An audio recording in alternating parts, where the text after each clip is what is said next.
Greetings, flesh wound horror freaks, and welcome to the HATMAN'S Collection update. Mic drop already. Yep. So yeah, I am Flesh Wound Dan, the Hatman, and I'm joined by the Predator, Todd, our producer extraordinaire. How goes it, sir? I'm chilling. Well, I'll be chilling for a little bit. I'm going to let Dan have the floor in a bit, but Yes. I can only take so much Dan in a week. Oh, that's messed up. We got like two big shows coming up. Yes, we do. So some, as you guys file in here, just some promotion for this week. We will be doing it's Texas Chainsaw Massacre week, and we're going to have a very late night review for the 2022 Netflix Texas Chainsaw Massacre at 1:30 Pacific, 4:30 a.m. Eastern. So. Yes, hopefully it goes up on time, and we'll stick to that. No, Netflix is going to put it up at midnight. They're good. Yeah, they're pretty good. They're not Shudder. Not when they get to it. Here on the East Coast, obviously, you're going to be staying up really late with us, but nonetheless, you'll be getting our thoughts immediately after the movie, so that should be exciting. We are also going to have a Texas Chainsaw Massacre franchise show where we'll rank everything, including the new movie, and show off some Texas Chainsaw Massacre collectibles, maybe have a few surprises, and that'll be a lot of fun. So and what else we got going? And we have a very special Texas Chainsaw Massacre themed After Dark, where we will be talking and reviewing 3 of the porn parodies. Can I say porn? I don't know. Fuck it. He said, yeah, well, you did. So there you go.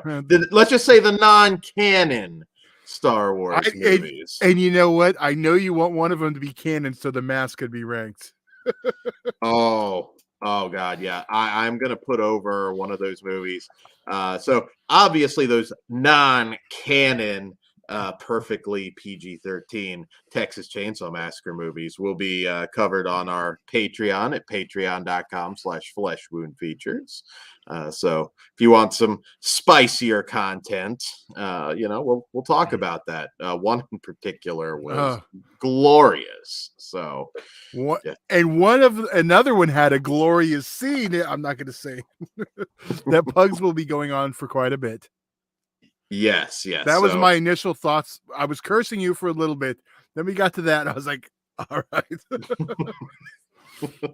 That might be the best thing. And no, I'm not going to give anything away. I know. I would have talked about them already. Will those count in our rankings for? And it will only be talked, so they don't count in the rankings. So. No, sorry. I mean, we can do a franchise show in those 3 and just do best mask, best final girl.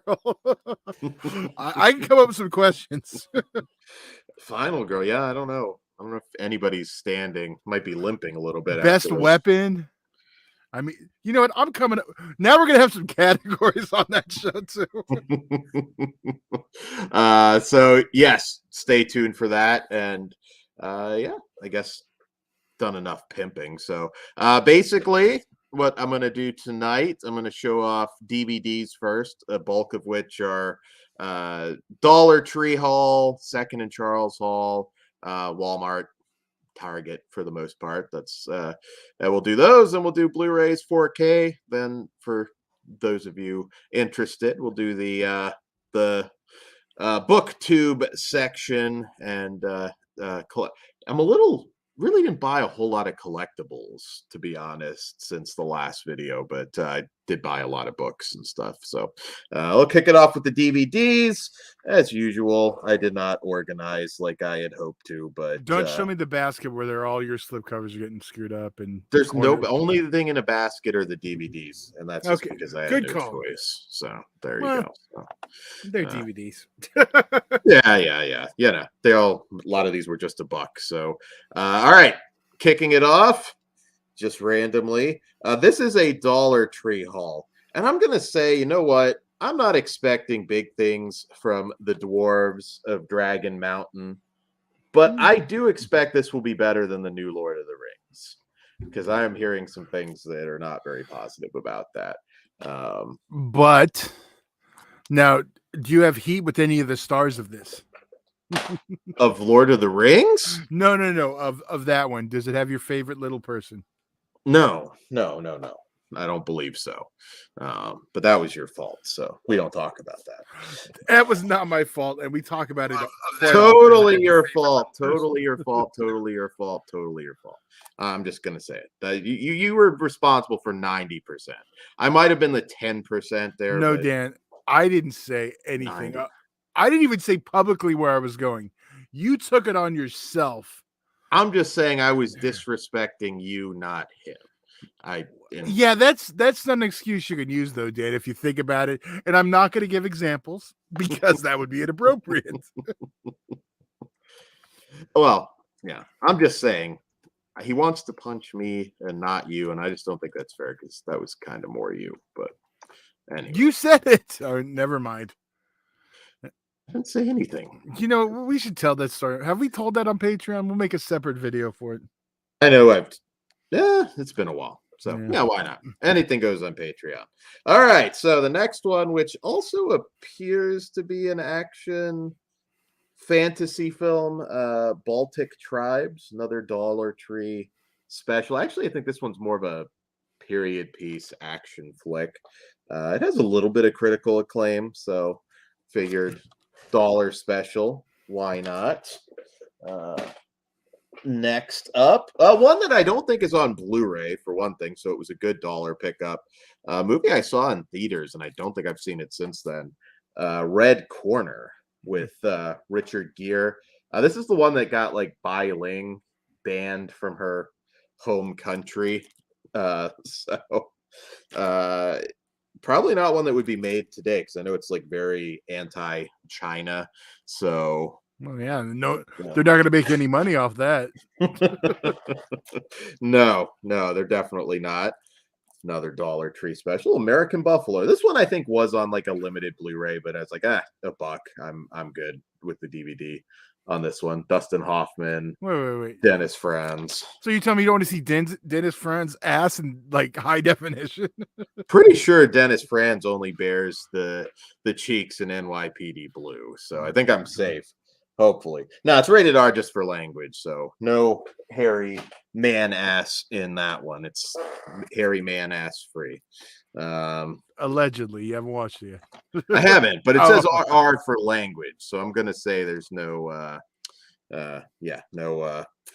Dennis Franz hog in that one. Another one, kind of a fantasy theme. This is called Viking Siege. Now, this is, you see a lot of these fantasy movies that are not very good. But this one must have a horror element to it because it's apparently about Vikings fighting demons, and it's actually compared to Evil Dead on the back, which is usually a horrible thing to try and put on your case. But this one actually looks like it might be fun. I'm hoping this is a Dollar Tree gem because, yeah, dragons, demons. Looks like it might have some gore in it. So, yeah, Viking Siege might be a gem. I don't know. We'll see. Next one. Kind of an old school adventure flick from the looks of it. Vernon Wells is in it from Commando and Circuitry Man. I'm a big Vernon Wells fan. City of Gold.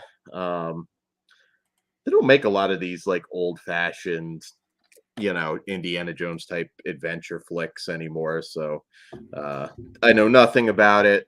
Again, another Dollar Tree special. Continuing on that front. This one is like a sci-fi fantasy movie with Udo Kier and Danny Glover. Ulysses, A Dark Odyssey.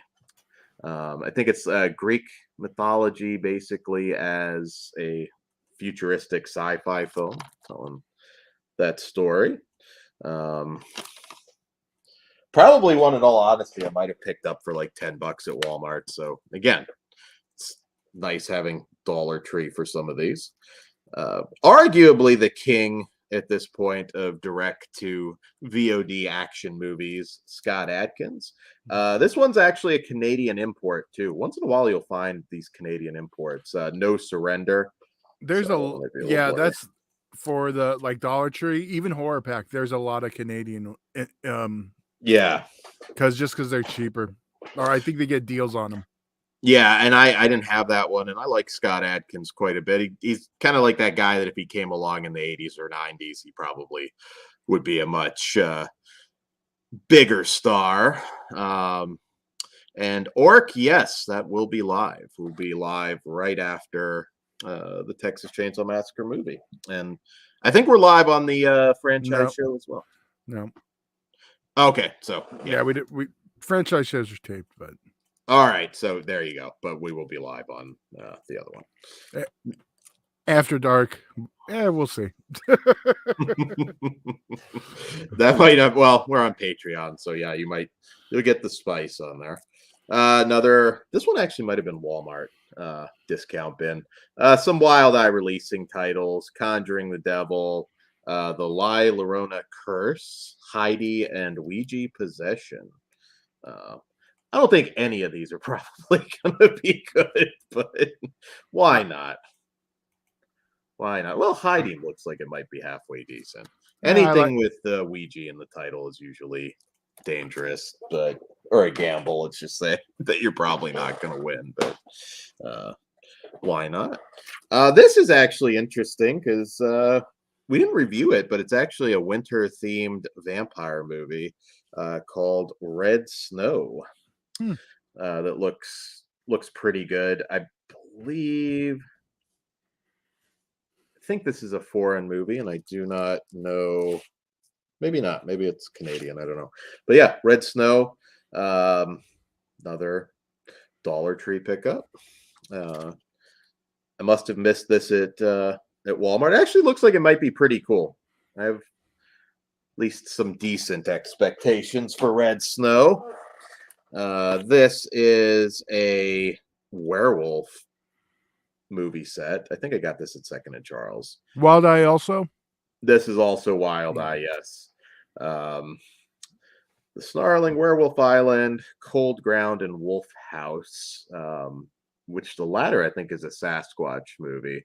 Yeah. I want to say I may have seen one of these like a few years ago that we might have reviewed, but Wolf House sounds familiar, but yeah, I feel like maybe they sent that to me, but I didn't have the others, so the set was worth it. Next one I have is The Secret of Sin Cheney. Don't know anything about it, but looks decent from the back. It's kind of a haunting type flick. I think I looked at the trailer for it and looked potentially promising. So who knows? Maybe you'll see a review in the future. Next, grabbing a stack here. Try and start going through some of the DVDs a little quicker because I don't know a lot about them. But another one. This one's Dollar Tree, The Haunted. And this also looks decent. There's at least some credible non-society critic blurbs on the back, so I'm hopeful for this one. Yet another set. This was actually in Walmart, and these are what company put this out? I believe the same company that put out one of my movies, so quality. Got this in the Walmart discount bin. Midnight Horror Show. Had a couple of these, but yeah, some zombie movies, some slasher movies, and couldn't beat $5, so why not? This one I did not get to watch for Halloween, which I was disappointed. For some reason, every single copy in Walmart was like dislodged. The disc was dislodged on each one, and that is Black Pumpkin. I was gonna pay $10 for it. I really was, but you got that one at Dollar Tree? Got this one at Dollar Tree. Yep. Nice. That is a good one. Probably won't watch it until next Halloween, but nonetheless, well, maybe we'll throw it in the tournament. Probably not, but maybe. At this point, yeah, you might have some lower budget rare stuff on there. What's up, Sean? how are you doing? I see you in the chat. Anybody that I missed, I apologize. Next one. This is, I believe, a Thai horror flick, and that is Convent. I think this might have had an alternate title at some point. I think I picked this up at Second and Charles, but I haven't seen it. I believe it's Thai. I'm not 100% sure because it doesn't specify, but it is an Asian horror flick I didn't have, so check that out. All right, this one was interesting, actually. I think I bought this a couple months ago, but it's been a while in between collection updates. And we actually, I don't know if you were in on this show, Todd, because this was back in the very early days, but the Ford brothers, one of the very first shows that an early show that I did. They were the directing team that made The Dead and The Dead 2, which Chris even like hung out with them, knows them a little bit. Chris and Todd was with them, but oh, you were too. Okay, I didn't remember if you were along for that, but yes, his new movie, The Lockdown Hauntings, with Tony Todd.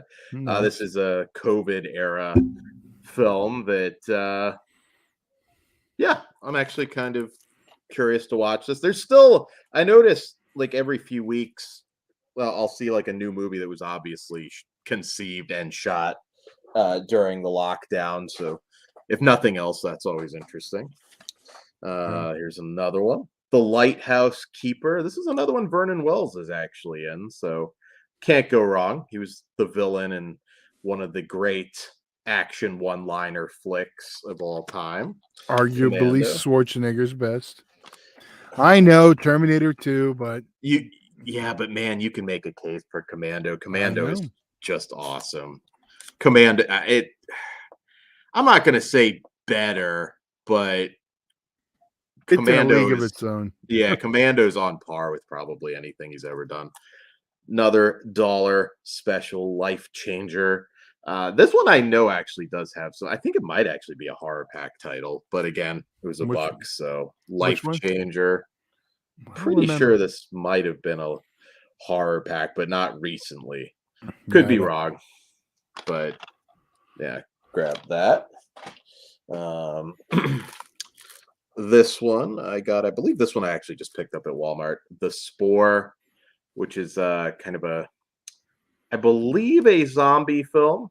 Yeah, it's a zombie film, zombie kind of epidemic movie. So Walmart blind buy. The one thing about physical media declining, like a lot of my impulse buys at this point are just Walmart. Like I'll see, Ouija Geist or something stupid on the shelves, and I'll pick it up for no reason. Ben Grimm, Life Changer is a shape changer horror, was in my top 10 the year it came out. Okay, cool. Yeah, it's been on my radar for a while, and I don't believe I saw it. Yes, Mike Barrett, Commando and True Lies. Yeah, I would agree. I mean, I'm not going to compare Terminator, which is technically a sci-fi movie, an action sci-fi movie. Technically, it's a slasher. Well, yes. So I'm going to set those separate. Commando, I'm going to put Commando just a little bit above True Lies, but not much. Those are both great movies. Oh, see, for me, Commando's way above True Lies. I like True Lies a lot, but not even close. Yeah, I think Commando also, particularly in the horror community, because you have Jamie Lee Curtis. That's you mean True Lies, but I get it. Yeah. I'm sorry, True Lies. Yeah, True Lies has Jamie Lee Curtis, so people elevate it a little bit. I can't elevate it above Commando, but nonetheless, it's really good. Okay, yeah, no love for Commando and Predator. I love Predator and Conan's. They're all great. I'm just saying Commando's up here. Predator again in the horror sci-fi genre, Conan in the fantasy genre. I'm just talking the straight action pictures. Just straight action pictures. I love Running Man too, but that's also sci-fi. Yes. So you take out Total Recall, End of Days, all those movies. But yeah, Commando's awesome. All right. Spanish horror film, The Devil's Child. This one looks pretty spooky on the back. I actually thought it was Barbara Crampton at first, but it's not. Oh yeah, I see that. Kind of a younger looking Barbara Crampton. I'll check that out at some point. Spanish horror has been really kind to me lately. This one doesn't have great reviews, but it's a I want to say Swedish horror film, The Evil Next Door. I got it for basically next to nothing, but it looks good. So I don't know. Maybe the reviews aren't true. The price was right, so I picked it up. Next one. Speaking of dumb shit that I should know better, but it was $1, so whatever. I picked up Ouija Geist. Watch it be really good, though. Watch it be really good. I gotta reach out to because I know the guy that runs that Ouija museum and stuff, and he like knows all these movies. I gotta ask him if he knows Ouija Geist. Ouija Geist. Oh man, can you imagine if it was the best Ouija movie ever made? I mean, it's possible. It's possible. I have faith in Ouija Geist. I think this is going to be quality. I know how to make you hate my Ouija guy. Really? He consulted on both Ouija movies for your best friend. Well, hey, the second one's one of the few good ones that he's done. So, yeah. I was surprised too. I went to see that because I think we were reviewing it, and I was like, "Oh God!" After that first one, and then I was like, "God damn, that was really good." So you never know. Yeah, you never know. Don't judge a sequel by the original, I guess. Another Dollar Tree pickup, Ghost in the Graveyard, and we are slowly getting to the end of the DVDs. I'm going to pick up the pace so we can get into the Blu-rays and 4Ks. This one, I was happy to pick this up. I didn't have it on DVD. I'm not sure. I think we did review this one. Dolls with D. Wallace. I don't know if we ever actually reviewed it. We talked about it because that's the one Charlie Band was suing them for. Yeah. It's is this the one? This is the one that he was. Yeah. I was trying to remember. I was like, I know we talked about it. I'm assuming that lawsuit was not successful, but yeah. Hey, I'll even take a Full Moon knockoff film. Why not? God, I feel like I did watch this though. Maybe we did. I don't remember. Yeah, definitely didn't stick with me. If so, we watch a lot. So yeah, it might have happened. Maybe not. I don't even remember what we reviewed last week. So yeah, I was gonna say, you know what's really messed up? Because since you brought up Bloom, I don't remember any of the Welcome to the Bloom House movies. It's like they're already gone, and I watched them in December. For this year, there's only one I remember, and that's because it's Joey King's in one, and the only one that was decent. I remember the first year. Barbara Hershey was in one that was fine. But yeah, like I couldn't tell you about them. There's again, that's watching a lot of movies, but yeah, it's Blumhouse. Say what you will about this one. I have no idea. I heard this one's a little bit on the kinky extreme side though, is My Bloody Birthday, clown slasher flick, I believe from the UK. This one. So who knows? This one might actually be fairly decent. We'll see. The cover art's really cool. Nothing else. I want to say I did not like this movie, but again, for $1, I couldn't remember it. So, Shook. We did review Shook, didn't we? Yes. Movie? I think I liked it, and I was alone. Okay, yeah. It wasn't horrible. I didn't remember it being horrible. It was either you or Pugs, I do think. Isn't it a Screen Life title? Screen Life. It's a Shudder original. No, Screen Life, like a movie on like fucking The Host or Searching or yeah. The text. Yeah. It's called Screen Life is the name of the genre. Speaking of which, did you know that there was a Searching too? Jesus, really? Yeah, and I've heard it's better than the original. I was talking to someone yesterday who had actually seen it early. Wow. Oh, so it's not out yet. No, it's not out. It was, yeah. Any connection to the original? I'm assuming not. Yeah, from what I've heard.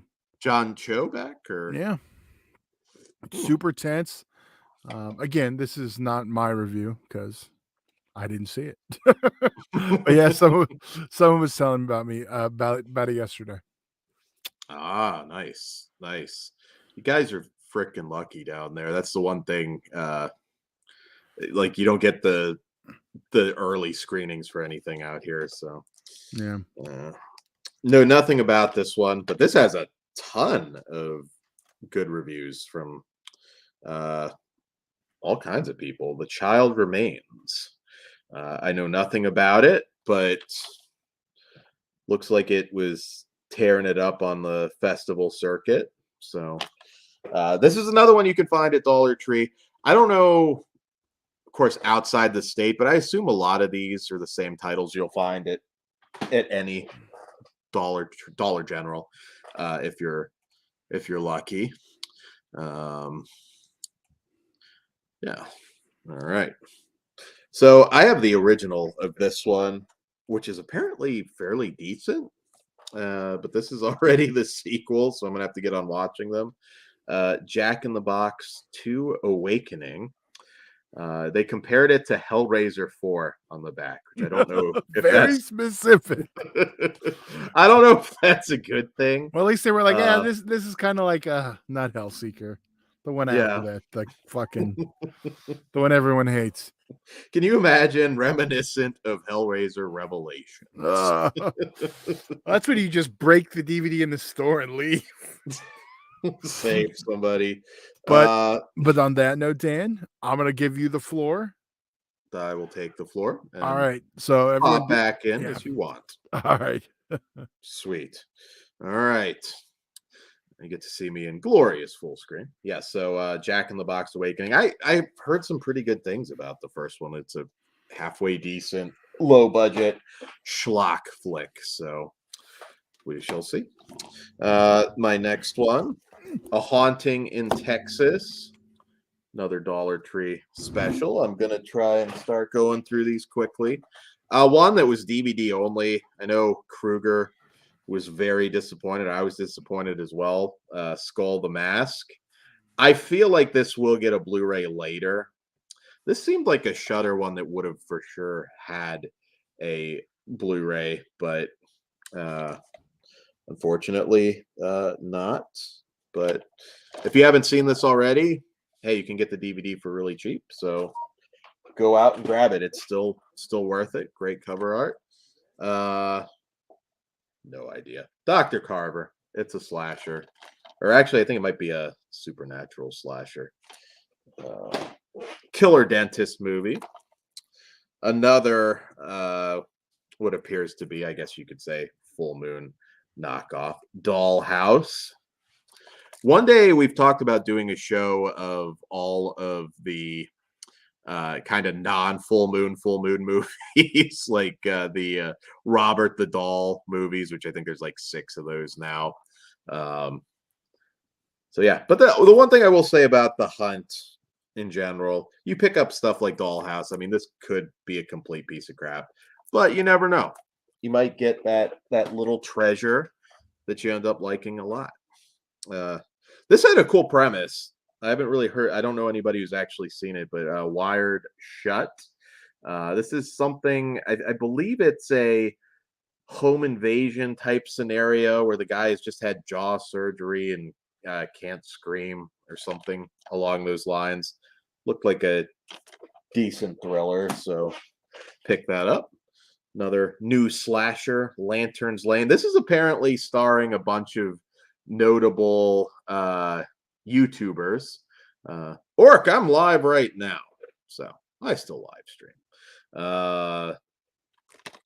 I don't think they're YouTubers that I particularly follow, but yeah, I guess that's kind of the gimmick. It's a slasher movie with popular YouTube personalities. And last handful of DVDs, and we'll move on to the Blu-rays, guys.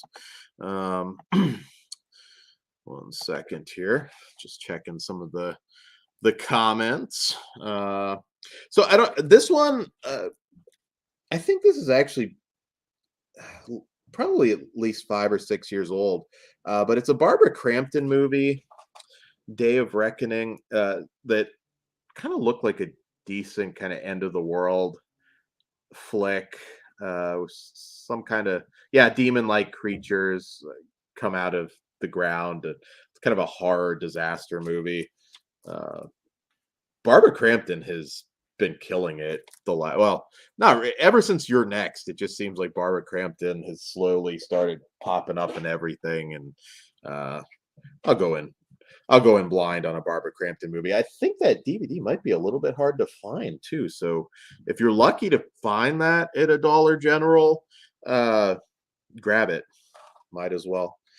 Another Shudder film, The Cleansing Hour. If you go back, I'm pretty sure this one we did review. And the last handful here, we've got Pasture, which seems to be kind of a medical themed horror film. And we've got They Reach, which looks to be a creature monster type flick. Also from this one's actually from Uncorked Entertainment. I know this one's I've not seen a low budget mummy movie that I've liked in I don't know how long. They don't even try and hide the shitty CG on this one, but you never know. The Mummy Rebirth. I think I could offer Kruger $100, and I don't think he still wouldn't watch this. Yeah. All right, last two. Restricted Area, which Sean C. Phillips is in. I was in 2 movies with Sean C. Phillips. I never worked with them though, but yeah. And The Curse of Humpty Dumpty. Can't quite resist a killer Humpty Dumpty flick. So there you go. Humpty Dumpty main events on the DVD front. All right. So I'm going to be moving around probably a little bit. I apologize in advance, but it's a lot of piles right now. The first one, since it's on top, want to say a special thanks to my region-free buddy Stone Gassman, who sent this out. It was part of a set, and he sent out the 4K of Social Network. I haven't watched this since it came out. Obviously, a really interesting story about Zuckerberg and the launch of Facebook. So thank you, Stone. I'm going to watch that again at some point and let you know what I think. Upgrade, and a must upgrade title. I'm actually surprised I didn't do it sooner. The Old Dark House. I picked that up on Blu-ray.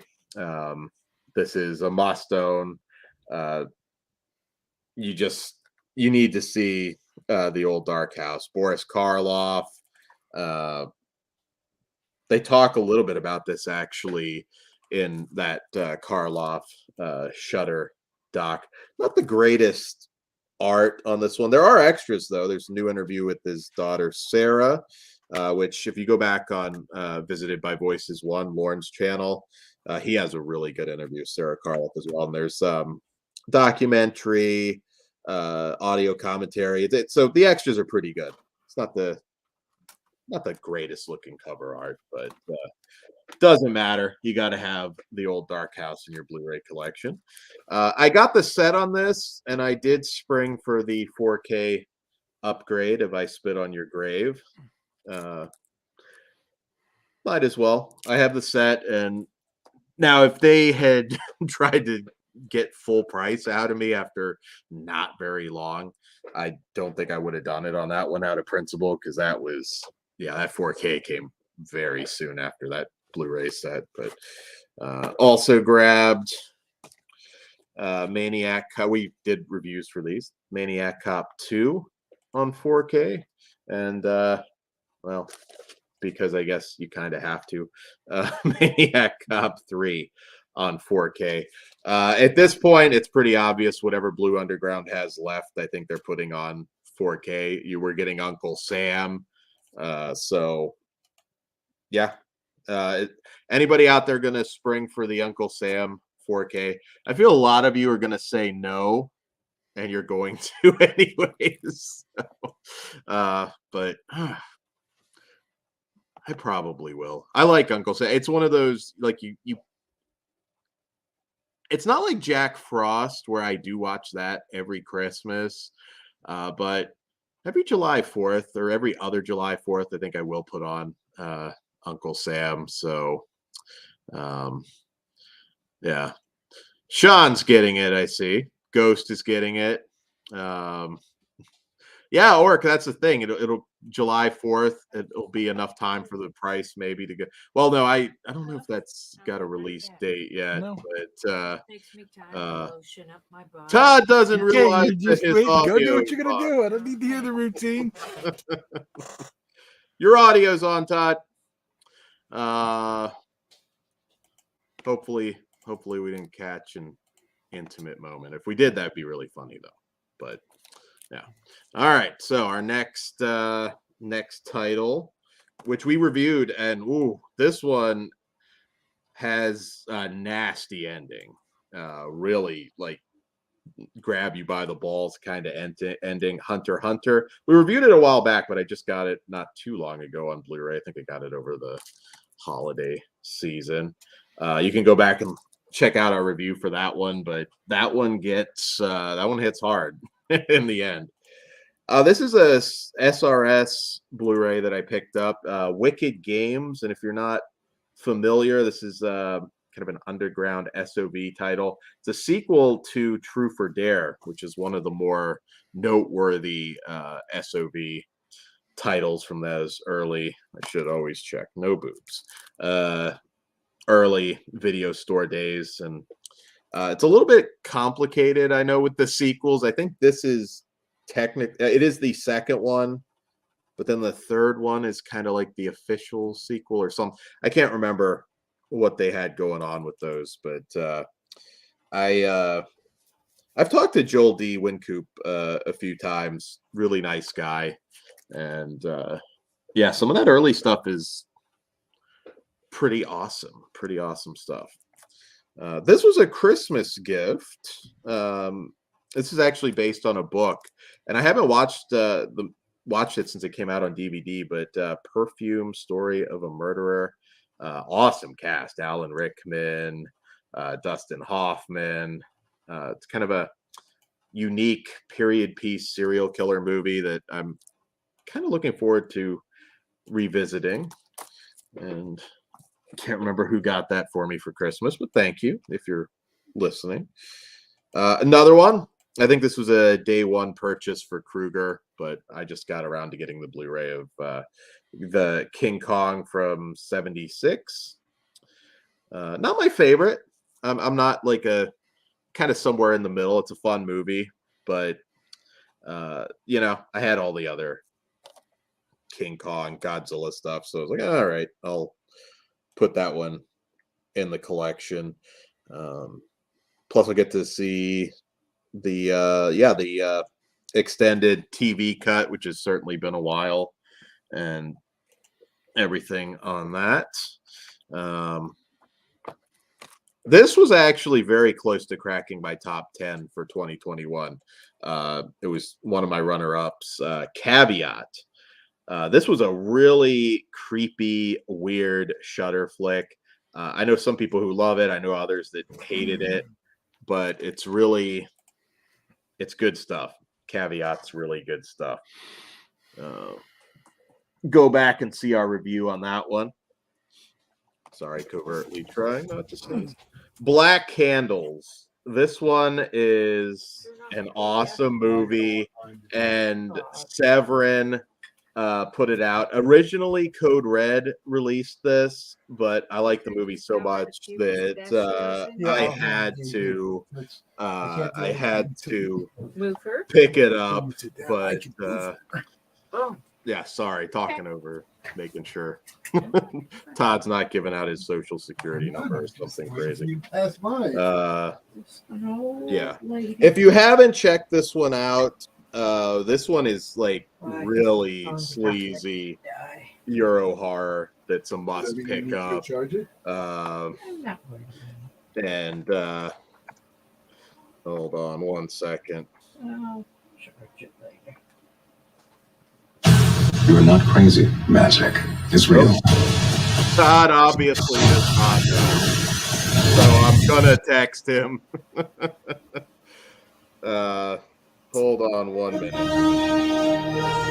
Before we get pulled for our audio. I'm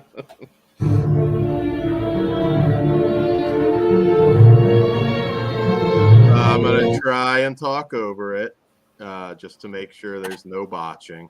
I don't know what movie he was watching there. Do you guys recognize the opening? He doesn't know. Be kind, guys. I am gonna try and get a hold of him. Make sure. Hold on.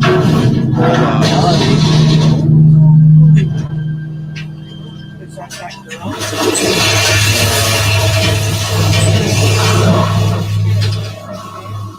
Trying to call him, guys. Hold on 1 minute, because this will be funny.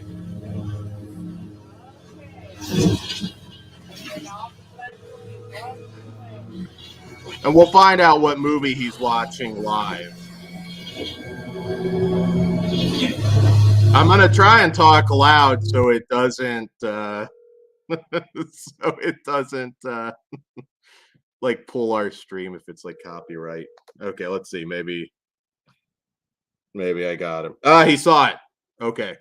Sorry, Todd. I didn't want you like having a private convo or something. And yeah, if I were an asshole, I would have just let it go. But yeah, there you go, Todd. My bad. That was funny though. So yeah. Wouldn't it have been badass if he were like waiting right now to watch all of the Texas Chainsaw parodies? That would be hilarious. Can you imagine me trying to talk over that? Ooh. But anyways, I don't know if you heard any of that. Black Candles is awesome. This is from Severan's, well, not recent, but however long, recent releases. I highly, highly recommend Black Candles. Probably one of my highest recommends so far for this update. Grabbing some more stuff here. This one had a lot of people really excited. I saw it pop up for a lot of favorite of 2021 releases, and that is the Phantom of the Mall, Eric's Revenge. Probably the best thing Pauly Shore ever did. And really cool retro packaging on this. Is this already sold out? I believe. Maybe not. I thought somebody said that it wasn't in stock, or I'm sure there's going to be another version of it. I haven't even opened it yet to watch it. Need to review it so I can get to it sooner. Speaking of SOV titles, this is considered probably one of the more entertaining from the early VHS video store days. Boarding House. Agfa put this one out. It's a bad movie, but it's really, really entertaining and bizarre. If you don't know the history behind it, let's just say unique leading man, some pretty creative effects. Boarding House is another one you guys will probably want to look into if you're a cult movie fan. Another one. I didn't even bother saying I wasn't going to buy this. I know a lot of people were kind of protesting the price, but I did pick up the Kindred Steelbook. Watch them put it on 4K. I don't know that this one will get a 4K though. I don't. But irregardless, I grabbed it. It is a good movie. Kindred's one that is worth owning. I know that price point. Good night, Jamie. Glad to see you on here. Hope you sleep well. Random Liam Neeson movie, The Marksman. I think this was actually in theaters during the early days of lockdown. I have not seen. I think it's like a border themed action movie. Yeah, Mike, Boarding House is a lot of fun. I was pretty happy that that got a Blu-ray. This one is kind of like a Blade Runner style science fiction film with Guy Pearce and Travis Fimmel, who is a lot of people I guess know mostly from Vikings, but he is on Raised by Wolves, which is like my favorite, certainly my favorite science fiction show running right now. Zone 414. I think who else was in this? Yeah, I think Guy Pearce and Travis Fimmel are the big ones. I'm looking forward to popping this one in. I'm a huge fan of both. Guy Pearce, I always thought would be. I mean, he did really well for himself, but I thought he'd be more of a marquee star by now. But he never, for some reason, just never quite got there. Yeah, Sean, Guy Pearce he slays it in like everything.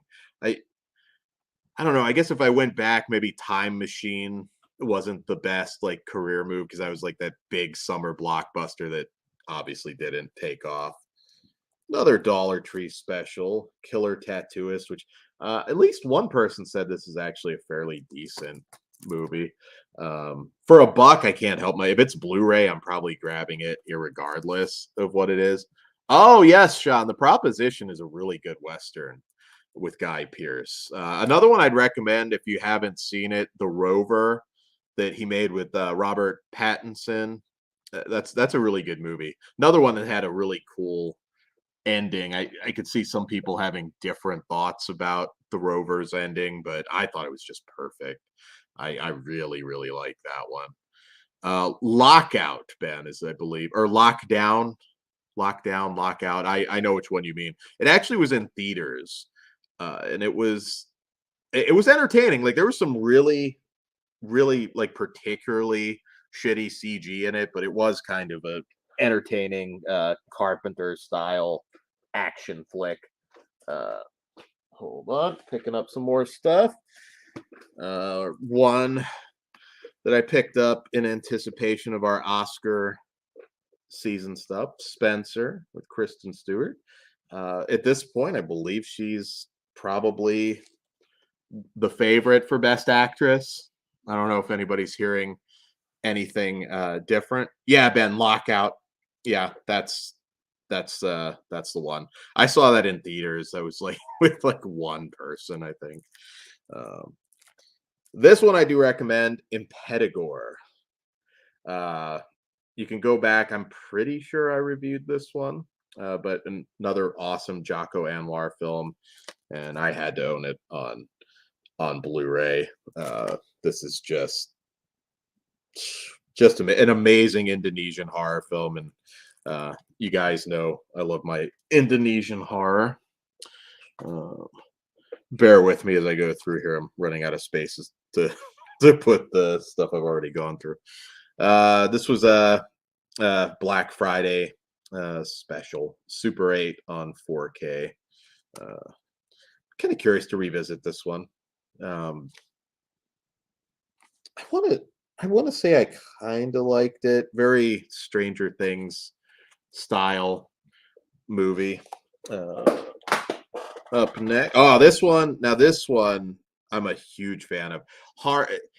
It's not a horror movie, but it kind of is. I guess you could call it like a dark comedy. But I'm a big Aussie cinema fan. Bad Boy Bubby. I picked up the Umbrella Blu-ray, which is region free, even though it has a lot of Umbrella titles. It says region B.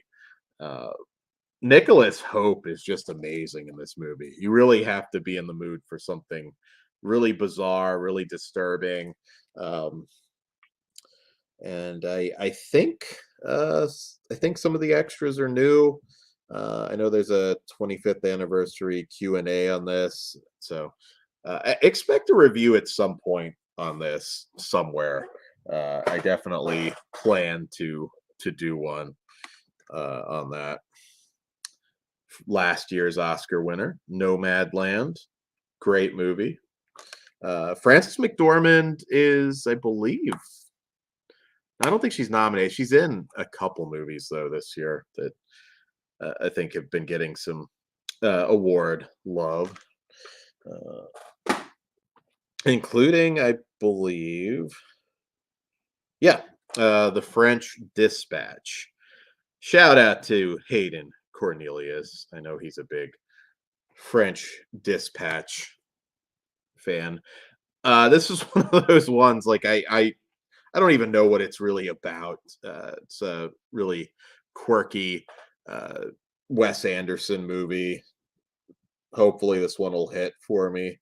If nothing else, I mean, Tilda Swinton, Lea Seydoux, Adrian Brody, Benicio del Toro. I mean, it's a great cast. So I don't think it was actually nominated for anything, though, which is partially why I picked it up. Yeah, Sean, we did review Slapface.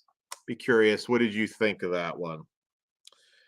Malignant, a movie that I had fun with. Like, it certainly caught me by surprise in terms of what it ended up being. I don't know how this will stand up on a second watch, but yeah, it was fun. And I decided to add that one to the collection. Another one that I realized I hadn't gotten on Blu-ray yet. I think I was on S'mores and Doors, I believe, or somebody's podcast, and it came up, and I was like, oh crap, I don't actually have it yet. Night Shift. This movie's hilarious. Henry Winkler, Michael Keaton, Shelley Long. Great early 80s comedy.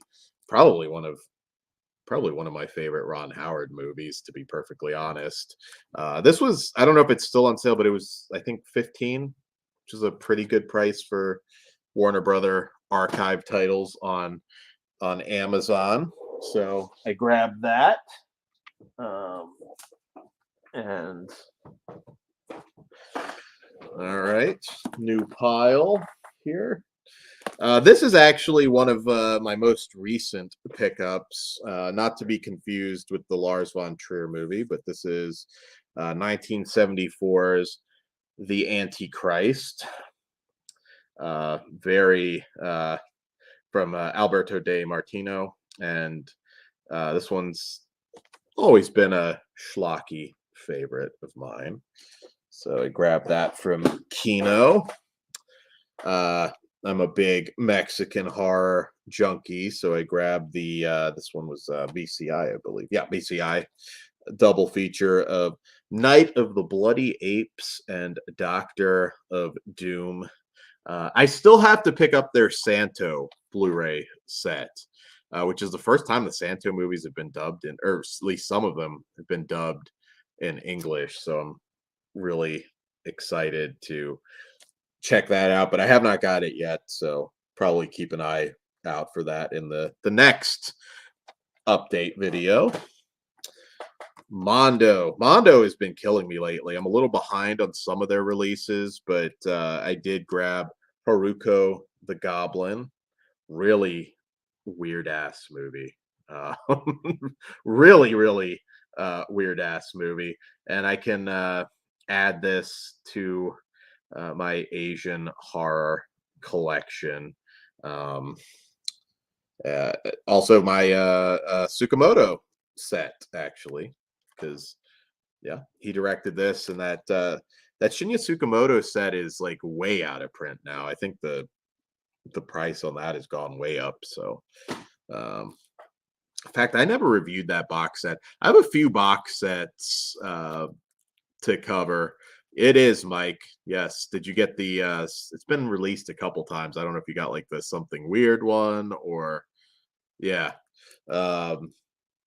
Yeah, I bought so many of these box sets, and I don't know, I feel like in 2022, even if it's an older box set, you'll see us review some of them, because yeah, it's a couple I haven't dived into yet. And for those prices, I definitely need to dive into them.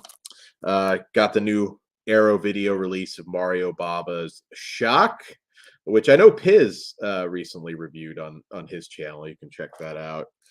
Looks like they did a pretty good job as Arrow always does with the Blu-ray on this one. And rest in peace, Daria Nicolodi, who stars in this one.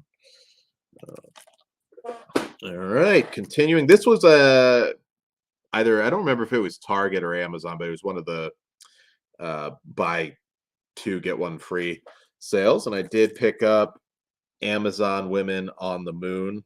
I know Todd's a big fan of this one. Actually, it's the Kino release of this one. Yeah, I know it has a lot of big names. I remember Sybil Danning was in it, Carrie Fisher, Monique Gabriel, who's yeah, beautiful, Arsenio Hall, Phil Hartman, Howard Hesseman, Steve Guttenberg. Kind of a skit comedy type movie. I haven't watched it in a long time, but yeah, probably make a good double with Kentucky Fried Movie at some point. Just pausing a second to check the chat here. Yes, Todd did F up. He did indeed. And you guys hear me okay? It's kind of weird. This chat on my computer something seems a little bit off. Am I coming through loud and clear for you guys? If anybody can do me a solid, and all right, cool. Thank you, Ben. I don't know, something was just not, maybe it was a computer thing. All right, sorry if I broke up there or anything. Figured I'd check in case I was talking to myself. All right, grabbing another pile here. We've got, speaking of 4Ks, I grabbed from Blue Underground the Toolbox Murders 4K. Yeah, they are obviously putting out pretty much everything now. And I do not regret this purchase at all. It's kind of an essential one for me. Classic essential grindhouse. And if you haven't actually, Toby Hooper's Toolbox Murders is actually a pretty good movie. We covered that when Toby, I think, died. We talked a little bit about it, and yeah, some weird things. Maybe I'll do it on Patreon at some point. But Toolbox Murders 2, I knew somebody on that production, which was kind of a big mess. I always meant to have that person on at some point because I thought it would be some fun. Shout out Jess Graham. Thank you for joining us tonight. But yeah, that one was just and if you saw the movie, you know it was as actually an unfinished version of Toolbox Murders 2 had leaked and was up for sale on Amazon for a while. And when we got it on the old show way back, we watched it and we were like, what the hell is going on here? This movie's not finished. It's because it wasn't. So yeah, one day maybe I'll get that person on if they can even talk about it. I don't know. Yes, Jess is alive. Jess has been working and being a responsible adult. What's up with that? Someone to Watch Over Me. This is a Ridley Scott film that nobody really remembers, it seems, but Shout Select put it out. I'm a big Mimi Rogers guy. I actually had kind of a childhood crush on Mimi Rogers, and I haven't watched it in years, but I remember this actually being a pretty solid suspense film. And grab that. Also grabbed Antlers, which of course we reviewed. I think you guys all know Antlers. So this is weird.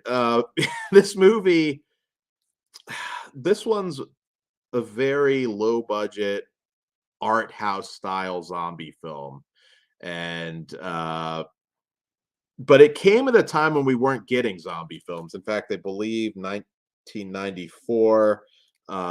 Then Sub Rosa put out the DVD later in the, I don't know, early 2000s, early days of DVD, and that is Shatter Dead. It's a weird movie. I'm probably not even sure watching it again if I'll like it or not.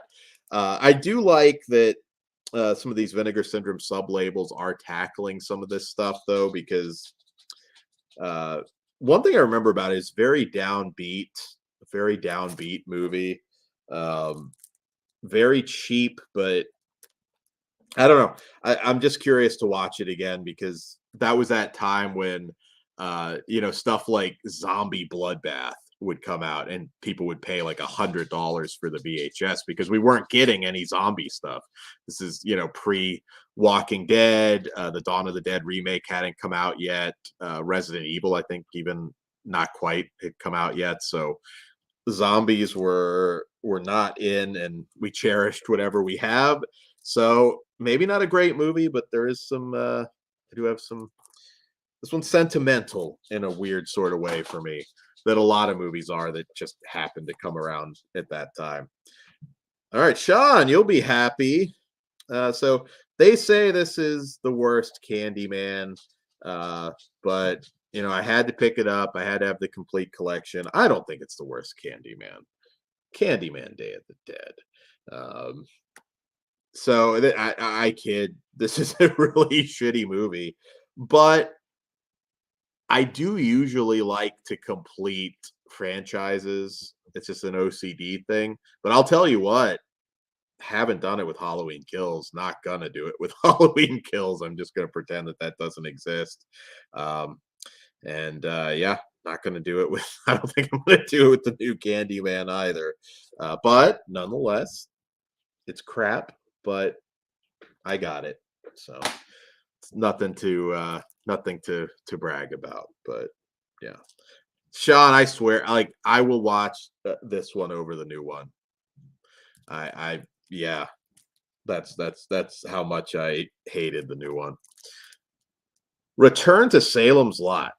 This one is not good. Well, it's Larry Cohen, and I haven't watched this for years. I mean, certainly a letdown when it comes to the original Salem's Lot. Sean, are you gonna import that from Ireland? I mean, wow, that'd be. I wouldn't waste the money. That shipping costs are gonna be a bitch. But yeah, Jess. Even Candyman 2 is a pretty big step down from the original one. But it's not to get into all that again, but it kind of erases the point of the original Candyman in a way. But yeah, there are things I like about too. But yeah, Return to Salem's Lot's going to be my first time watching it in a long time. Not my first time, but in a very long time.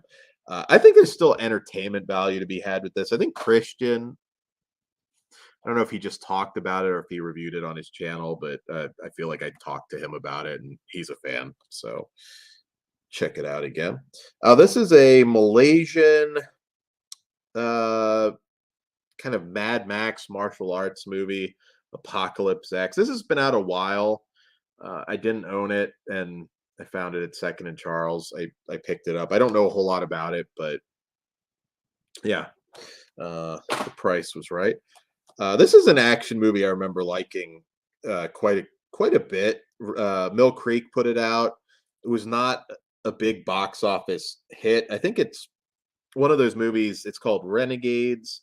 Lou Diamond Phillips did it shortly, I think, after La Bamba. He had a lot of misses. Lou Diamond Phillips, if you go down his filmography, he had a lot of movies that just didn't pan out for him. But some of them were good, though. And I've always been a fan of Lou Diamond Phillips. I remember one year there was like no Halloween horror movies out at Halloween season, except a movie he did called Bats with Dina Meyer and I can't remember who else was in it. I'm spacing on the other guy, but Lou Diamond Phillips and Dina Meyer. So again, it's funny. There's nothing special about Bats, but I do remember it fondly because it was like, well, that was one of the only things that was out. It was very sparse, if I remember, when that did come out. Sean, Six String Samurais on 4K from Vinegar Syndrome. Yeah. But yeah, Candyman is the masterpiece. That's a perfect film. You're a fan of bats, Orc? There's a few other bat-themed horror movies. So underground gore from Unearthed Films, German gore. Arguably Olaf Ittenbach's best film. Premutos, The Fallen Angel, also released as Premutos, Lord of the Living Dead, I think, back on DVD. This is the extended cut. Some really impressive carnage in this one. At this time, the Germans weren't not necessarily known for like great stories, but they did underground gore quite well. Olaf Ittenbach, Andreas Schnaas, the Violent Shit trilogy, and yeah, so kind of curious to check this out. Olaf's grown as a filmmaker. Yeah, I can't remember what I watched of his recently, but always tends to bring the gore. Oh, that's cool, Ben. I am glad you're a fan. I recommend that one. If you want some splatter, check out Premutos. I believe Lauren's also a fan of Premutos, if I remember correctly. Also, another AGFA pickup. This is a triple feature, the Bloodorama triple feature, and this has Carnival of Blood, which is an early Burt Young horror movie, kind of very H.G. Lewis style film. Something Weird put this one out a while back. Night of the Strangler, and what a great title! Help Me, I'm Possessed. So this one's gonna be fun. You can watch it in drive-in mode, and yeah, Bloodorama triple feature. I believe this runs about the same price as their regular releases now too, which is nice. Pardon me, grabbing a stack here. Sorry for the extreme close-up. All right. Picked up Dracula Dead and loving it. I remember vividly seeing this in the theater because I don't come from a horror family. My brothers weren't into horror. My parents are not into horror at all. So I saw a lot of movies alone, but I did see Dracula Dead and loving it with my dad. And I remember him laughing his ass off at it. So there's some nostalgia for this one for sure. Rest in peace, Leslie Nielsen. God, I watched I remember watching so many Leslie Nielsen movies as a kid. I was a big fan of Leslie Nielsen. Excuse me. So I've talked a lot about this one. It took Massacre Video a very long time to send out the Blu-ray, but I did get Mahakal. This is the Indian Nightmare on Elm Street. Different era for Indian horror cinema. This was 1993 Bollywood flick. You got to check it out. It's very entertaining. Not as prestigious as some of the recent Indian horror films, but yeah, I was really glad to grab this one. It does have an interview with Deepak Ramsey, and expect a review or a watch along even for this one possibly down the line. You can only get it right now off of Massacre Video's website, but yeah, this one's bonkers. So if you're a Nightmare on Elm Street fan, I would recommend grabbing that.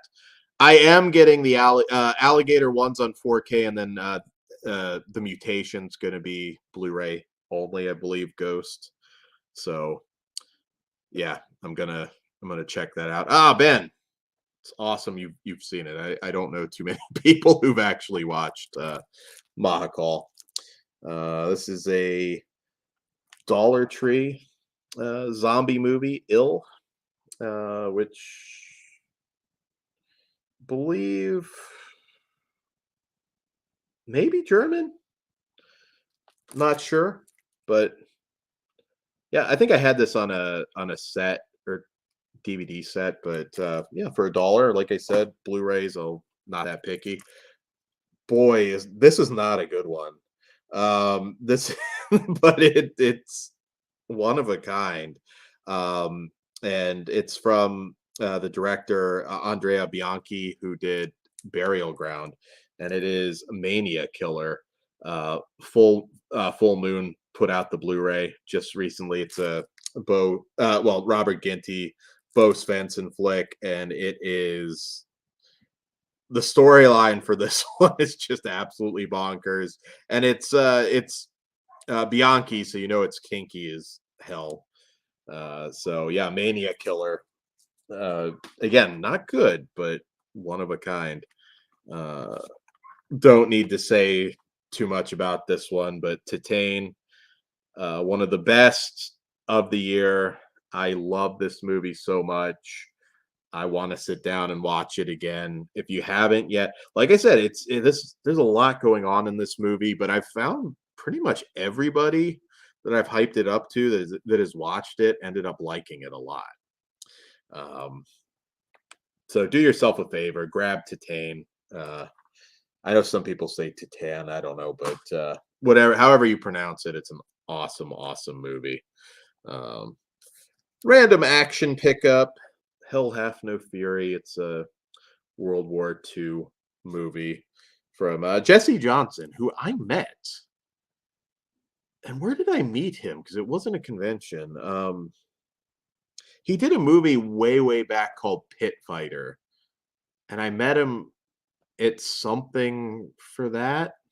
And I don't even remember. But he has made some good movies. So we'll check that out. Another random action pickup, Assault on VA 33. This has a really good cast. Sean Patrick Flannery, Mark Dacascos, Michael Jai White. So don't know a whole lot about it, but really good action ensemble for Assault on VA 33. Yeah, Ben, the Blu-ray is bare bones, but one thing I'll say about that though, like $14.99, maybe more people will pick it up and discover the movie at the very least before we get. I don't mind double dipping on Titane if they put out something, some big massive release of it. I'm in. I think that movie deserves it. I have no issues paying a premium price for premium edition of it. All right. I think you all know Don't Breathe 2. I don't like that they didn't include the Blu-ray on this, though, which is kind of starting to become a new trend. Like to future-proof myself as much as possible, but very unrealistic. I mean, ridiculous. A lot of I could see Lorne ripping this one apart. But I was entertained by it, to be honest. Kind of going the Death Wish route with the material, which I know is, considering what he did in the original, I can imagine a lot of people have some issues with him being the quote unquote good guy now. But yeah, still entertaining. No, Sean, I do like Raw. But I think Titane is her masterpiece. I like Raw a lot. Titane was just I really think, hopefully, that we'll be talking about Titane 20 years from now. I think that's a very special movie. All right, from Severin, must own the goddess, the horror goddess herself, Barbara Steele, an angel for Satan. I can't say enough good things about Barbara Steele. I mean, Black Sunday is the gothic horror movie for me. So had to pick this one up.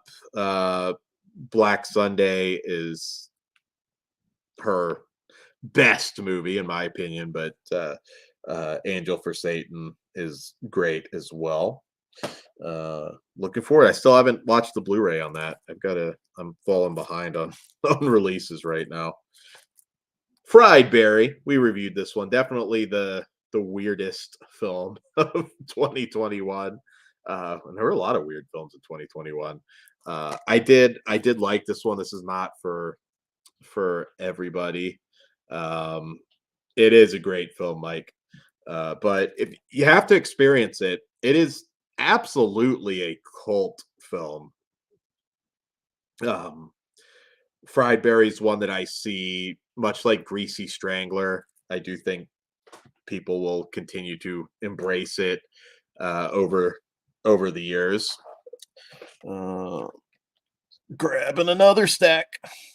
Bear with me. All right, so this, which came out this year, and not one I ever thought I was going to get on Blu-ray. It is an amazing movie. Girlfriend from Hell. You've heard a lot of us put this one over recently. Lauren on his channel, Region Free. I think we've talked a little bit about it. Girlfriend from Hell is a must own. This is a wild movie, and I hope this one. I know a lot of people are watching it. A lot of people are loving it. So I think it's getting its new fan base, and I think that's just awesome. Check that one out. Nuns with bazookas. You can't go wrong with that. So this one caused quite a stir. The movie came out in 2011, I believe. Oh, awesome, Ghost. Let me know what you think after you watch it. Sorry, Sean. We've all had our girlfriend from hell issues. Megan is missing. I believe it was TikTok or some crap I'm not on. But I think people posted imagery from this and they thought it was real. So this movie had a second life. It is a disturbing movie and I like it, but yeah, I don't know. People are goofy. Kind of carrying on that Charlie Sheen tradition of reporting it. But the end does hit hard. I mean, I will say, and my dog's about to bark, so if you hear barking.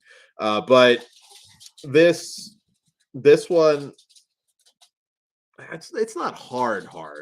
I mean, I do think some more seasoned horror fans might watch it and then think like, what was all this hype about? But they go pretty hard. The ending's upsetting for sure, and I can see if it was it TikTok.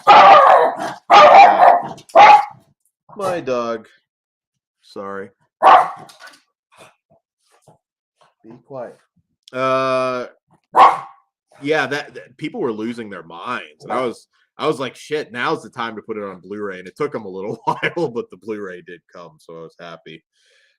So this one, Kino, was a 1972 TV movie, and Elizabeth Montgomery of Bewitched fame. I think she was like fresh off Bewitched when she did this one, and I really want to see more 70s TV horror films on Blu-ray. There's still a lot of unmined gold there. And yes, that's another one. I said it a long time, but I need to do a TV horror themed show at some point. This we did review. We had an early review for this. It's an Intervision release of The Halfway House. They don't make exploitation films like this. It's not a great movie by any means, but if you're just fond of cheap TNA monster movies, this one's a lot of fun. Cleve Hall acts in it. Mary Warrenoff plays the lead villain, and very soft core kind of style. Again, not some fantastic Lovecraftian horror movie, but if you're like me, you eat this stuff up. We don't get these types of movies very often anymore. All right, pair of Mondo Macabro Blu-rays, both really unique. This one is It's Nothing Mama, Just a Game. This one is a 1974 film, and if I remember right, it's about a guy with some serious mother issues who kind of hunts down women and feeds them to his dogs. So yeah, I'd hate to see what the 2022 remake looks like on this one, but I just got that one in not too long ago, and I'm looking forward to sitting down and watching it. Another one kind of going with that theme. This one's wild. Human Animals, also from Amando. And Brian, I'm sorry, I just saw your comment. It's nothing, Mama, just a game. There you go. It's pretty recent. I think it's came out in the last couple weeks. So yeah. And then Human Animals, which I do want to review this really bad. They label it as one of the most unusual movies that they've ever released, and that's saying a lot for Mondo, but this one is, yeah, there's some very I could talk about this one more on Patreon. So we'll just leave it at that. All right. Next one, well, everybody knows this, but I did get it on Blu-ray. Great series, Haunting of Hill House. Anytime you're adapting Shirley Jackson, I mean, that's rough. I mean, that's a tough thing to do, because that is a stone cold classic. But I thought they did a pretty damn good job with this series. The follow-up, not so much, but Haunting of Hill House is fantastic. I think all things considered, they did a pretty good job. And yeah, happy to add that to the collection. I put this one over quite a bit, but Night of the Demon, my favorite Sasquatch movie, which I do have a surprise later from this one, but yeah, kind of like the inner art a little bit better on this. If you haven't seen Night of the Demon, check it out. I love this film so much. I mean, Sasquatch rips a biker's dick off. That should sell it alone. Also from Severin, another Indonesian horror film, I believe an earlier film from Joko Anwar, The Forbidden Door. Very excited to maybe I'll cover.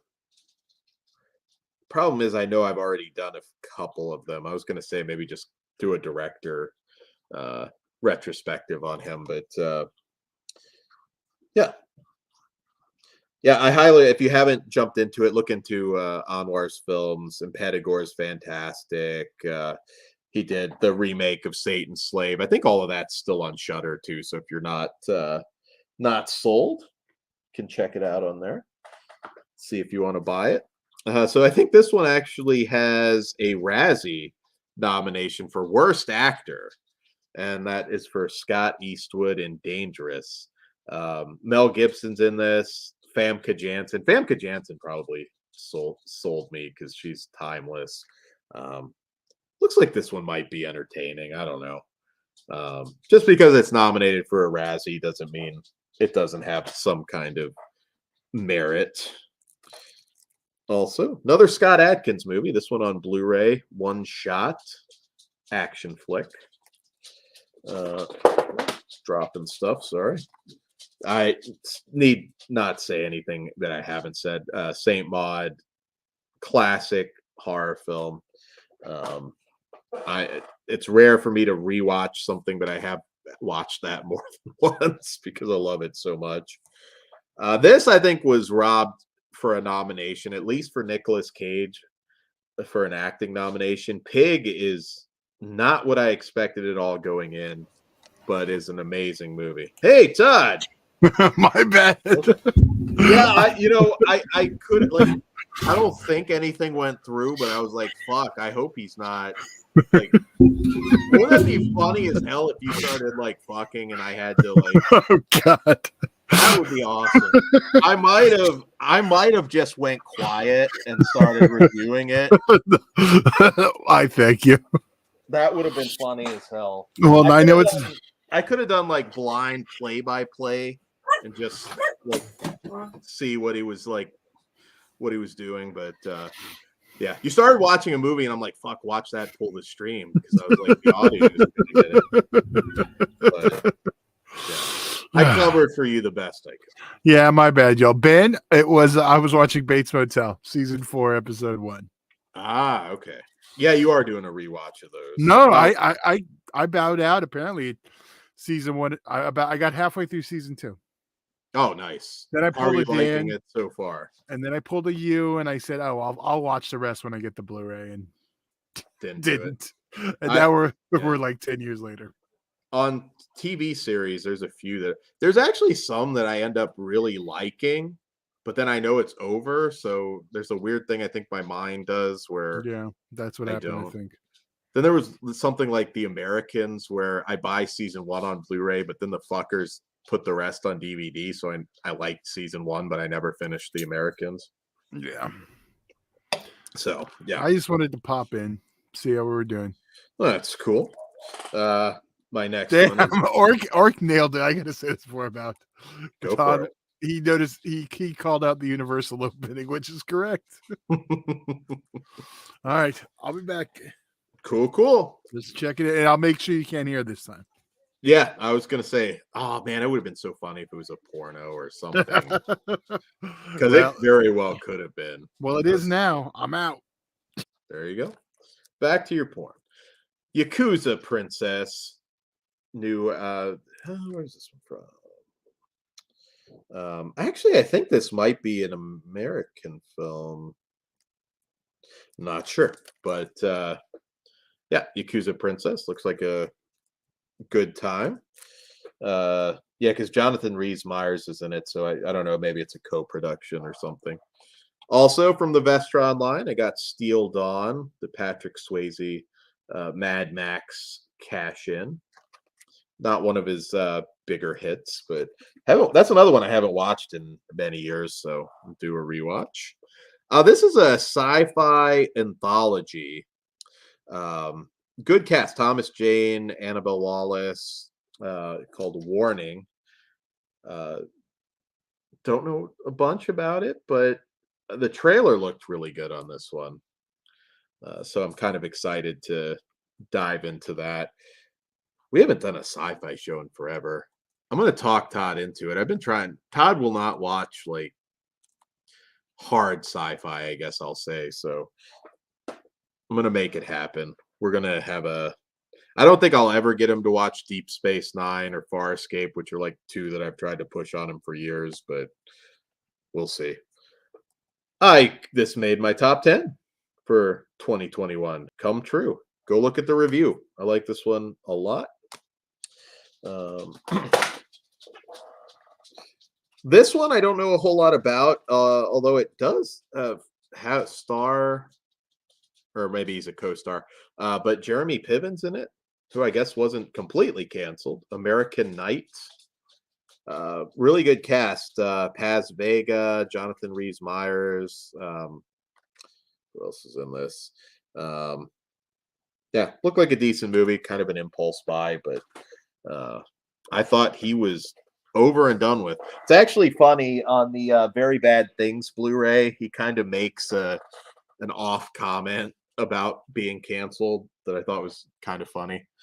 All right, so we got a stack of Vinegar Syndrome here next. I'm gonna hopefully try and speed it up, but hopefully you're enjoying hanging out with me. You're not bored of my voice yet.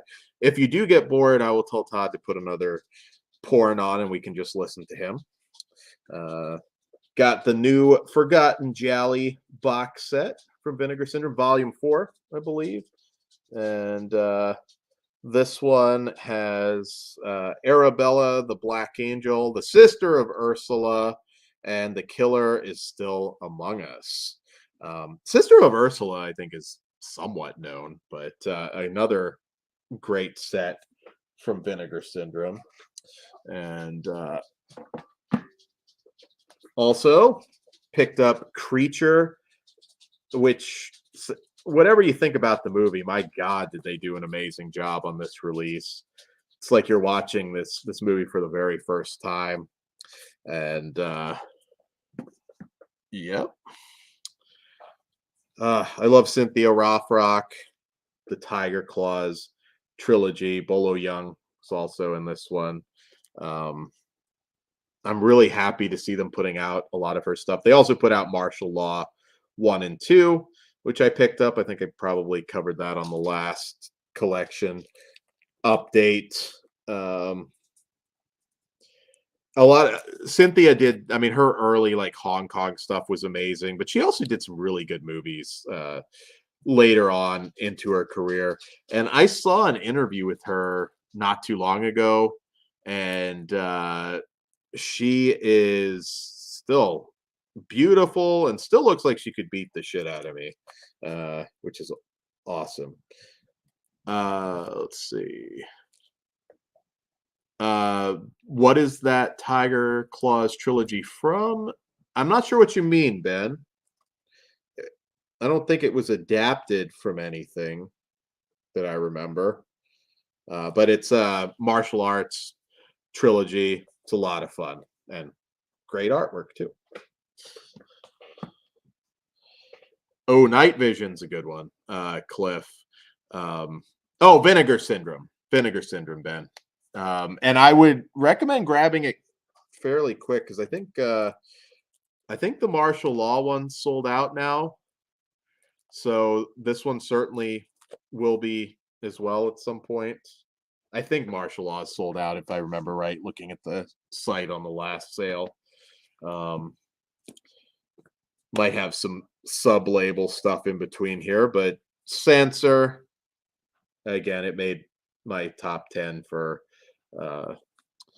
2021. Sadly, they canceled the 4K, but this is still a beautiful release from Vinegar Syndrome, and I am more than happy to add it to the collection. I know this year, like Gaia was DVD only, so I'm not complaining. I'm good with the Blu-ray. I would have liked to have seen the 4K, but I'm still cool. Another Vinegar Syndrome winner. I know some people complained because it's not a recognizable title, but Steel and Lace is a blast. If you haven't picked this one up, I do recommend it very highly. I think Corey's watched it from S'mores and Doors, and he loved it as well. And yeah, check that out. Just because you haven't heard of it doesn't mean it's not an awesome movie. This is an awesome movie. Ebola Syndrome on 4K. What an age we live in. Anthony Wong on 4K. My highest recommendation for Ebola Syndrome. We are definitely, it's undated, but we are doing a Cat 3 show at some point. What's up, Mikey? How are you doing? We are going to do a Cat 3 show, and so you will have a belated review of Ebola Syndrome. I love that movie. Also, video store era. Oh, I still remember seeing the cover art for this TC 2000 with Billy Blanks. Of course, kind of a Terminator knockoff. This came out like right in the wake of Terminator 2, I believe. And yeah, not a name that a lot of people remember. Well, Billy Blanks, everybody knows from Tybo, but Bobby Phillips was also in this. Bolo Young as well. Bobby Phillips, I don't know how she didn't become a bigger star, at least in cult cinema. She was freaking beautiful. I don't know if anybody remembers the Chameleon films. They were like TV movies and kind of felt like a precursor to Dark Angel with Jessica Alba. I think that actually was maybe something that they were trying to make into a series, and it just didn't happen, unfortunately. I also got the Peakorama double of Furies, Sexuals, and Prostitution Clandestine. Always dangerous to open these up, but yeah. It's actually, I think, boob free. So there you go. I'm catching up. I'm a little behind on some Vinegar Syndrome stuff, but I have recently caught up on most of their releases, including, and I just got my replacement disc, the Flesh for Frankenstein 4K set. Beautiful, beautiful job on this, and very quick with their replacement, so I was very happy with that. Right. These are sub labels, but I did get The Summer of '84 on 4K. This movie made a lot of noise a few years ago. I haven't heard anything about a sequel, though. I mean, it's not a movie that you have to have a follow-up, but yeah, that ending, if you guys have seen it, certainly potentially screams sequel. Glad to grab that one.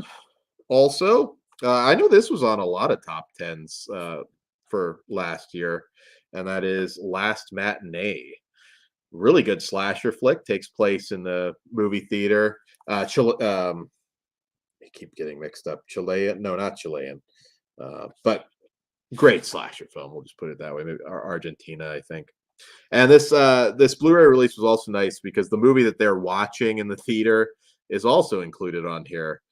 Frankenstein Day of the Beast as well. So I was happy to grab that.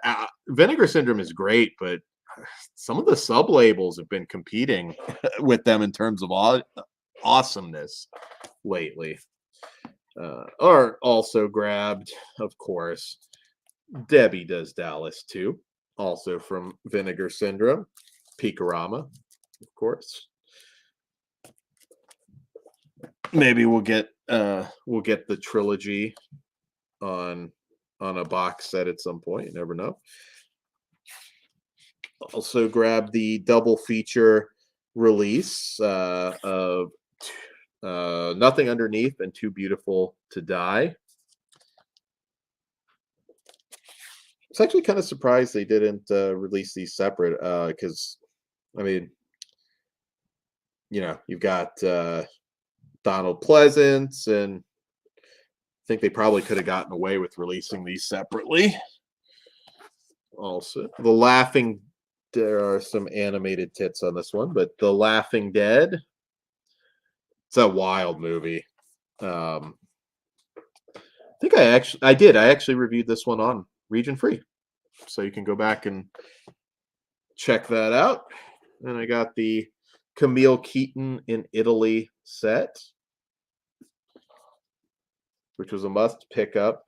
Camille Keaton, truth be told, not the greatest actress, like especially when you see her in more dialogue heavy stuff, but she made some really great movies, certainly. All right, starting to come to the end. I think 2 more smallish piles of Blu-rays, and then I'll start sharing some of the other stuff. All right, an essential release, and I will definitely pick up the other 2 seasons. Night Gallery Season 1 on Blu-ray. There are some fantastic stories on this, and also some really good extras.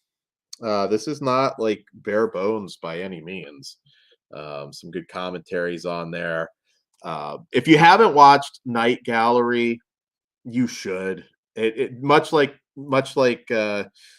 Twilight Zone, the stories are just timeless, and I think they'll play for anybody.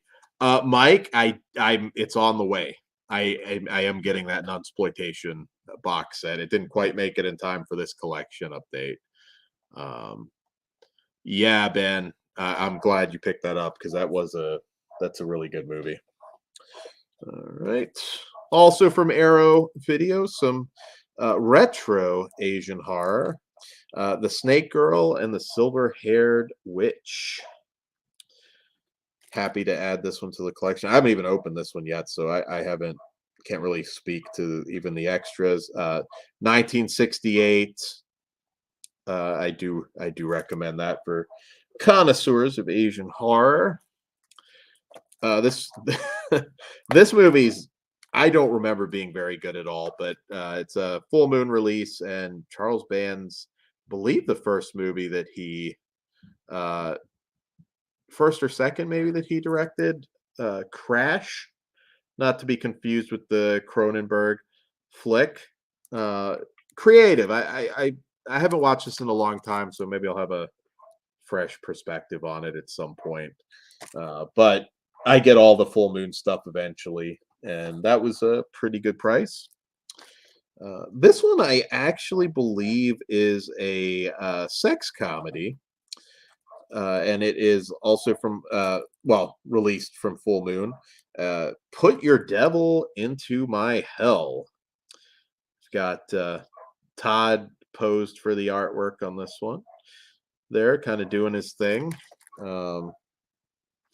Yeah, I don't think honestly, I'm not sure that I've ever actually watched this one, so this will be a rare first time watch for me. This I've seen, but I just added it to my collection on Blu-ray. Pretty good anthology, Family Portraits from Severin, a trilogy of America. Grabbed that. Everybody knows about the new Dune. I got it on 4K. Beautiful looking movie. I haven't watched it on 4K yet, but I just popped it in to see how it looked, and it looks excellent as you'd expect this movie to look. And yep. Hold on. Roberta Findlay, one of her slasher movies or non-adult movies, Blood Sisters. This actually has the Joe Bob Briggs audio commentary on it. And this is a Blu-ray from Media Blasters, the company that like multiple times people have insisted is dead, and they'll catch you with that release out of nowhere. Which this has been out a little while, but I just got around to picking it up. Probably worth it for the Joe Bob commentary. It's not a very good movie, but has its moments. Yeah, Ben, that title, you just got to pick it up. Also, I believe, probably a Black Friday special, Quiet Place Part 2 on 4K. This one is I want to say Spanish horror film, Morgue, which I believe I got this one at Second and Charles. It's a Well-Go Blu-ray, but which usually those are in Walmart, and that one wasn't for some reason, so I had to wait, and I grabbed it later. This is a Donald Pleasance, Deborah Kerr, Sharon Tate horror movie, Eye of the Devil. Grab that. Actually, probably grab that over Christmas. I've had this one a little while. And surprisingly, I don't know why it took me this long to upgrade a classic, but it did. The original Village of the Damned. If you haven't seen that, needless to say, you need to. I know a lot of people that have only watched the Carpenter film, and that's a shame because the original is amazing. I think I watched this actually with my dad, The Protege. It's really a Maggie Q film, but Michael Keaton gets top billing. It's in theaters, and grab the 4K of that. Another impulse buy over the holidays. I got Hitman's Wife's Bodyguard on 4K, which I haven't even watched yet, but I saw the original one, and it was fun enough. This one's great. Cop Shop. What an awesome throwback kind of movie. Gerard Butler, Frank Grillo. Really, really cool movie. Probably one of my favorite non-horror movies for 2021. Like most of you guys, I grabbed Krampus, The Naughty Cut in 4K. And And I also got. I still like this movie. I understand why some people don't, and it's definitely, I know, not what many were expecting. It's not that epic mainstream fantasy film that people wanted, but I did get The Green Knight on 4K. I do like the movie, but this is not one I recommend to everybody, though. It is one of those movies, like, to be honest, probably more than half of you are not going to like it, but I did enjoy it. I mean, visually, that movie was just amazing. All right, got some sets, and then we'll move on to the non-movie section of the evening for you readers. This one, probably the release I was most excited for the year, and that is All the Haunts BRs, the Compendium of Folk Horror. It's a amazing set. I didn't get all the bells and whistles or anything, but it's still, it comes with the book and a great documentary. And yeah, I said I wasn't going to buy it, that was going to be the one I wait on, and I did not. I have no impulse control. So what are you going to do? Also, Ticks on 4K, which for a while, that initial olive release of the Ticks Blu-ray was like super expensive and out of print. So this one's a little, although not too bad for a 4K. I think I've seen it at like 33 on Amazon. People do love this movie, and I know it'll be the same thing once it goes out of print. This will be insanely expensive, but yeah, Ticks is a good time. Again, 1993, and because I've heard several people like, well, what is so special about it? And I was like, well, it's really entertaining, and it was 1993. Like, I can remember stuff from around that era that was just a gift because you just weren't getting as much. And that didn't get any better as you got later into the 90s, so yeah, I like that movie. I won't call it a classic, but I do like that movie a lot. It's a lot of fun. I've been getting all the Argento stuff on 4K. I picked up Deep Red. It's actually, I haven't even opened it yet because I just watched Deep Red for something not too long ago. And yeah, so hopefully sometime this year, the itch will hit and I'll pop this open and get to watch the 4K as well.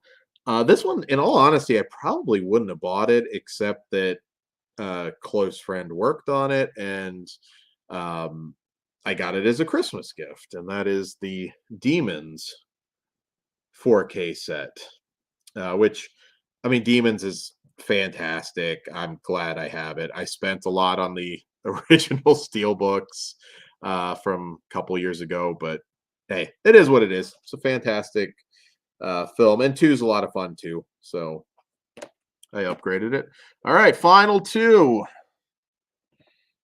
Another one, somebody was kind enough to get me off of my Amazon list, and that is the Underworld set, which I'm not a huge fan as the series went on, but I do really want to revisit these at some point. It was very anticlimactic, though. That was the one issue with the last movie. It didn't feel like the actual last movie. One thing they do that I fucking hate, and they did this on the Resident Evil 4K set, is they don't have the title on the side. So this has to be displayed like this, or yeah, I don't like that. Drives me nuts. But I'm not somebody that won't buy. It's about the movies first and foremost. So yeah, that's kind of how I approach that. And yeah, Ben, I like Green Knight. I do. I like Green Knight a lot. I heard a lot of people hated it though, and I get why. All right, last one, the Cold War Creatures set, 4 films from Sam Katzman.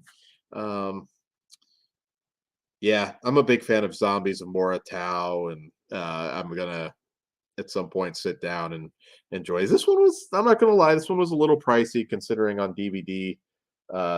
You can get these movies pretty cheap, but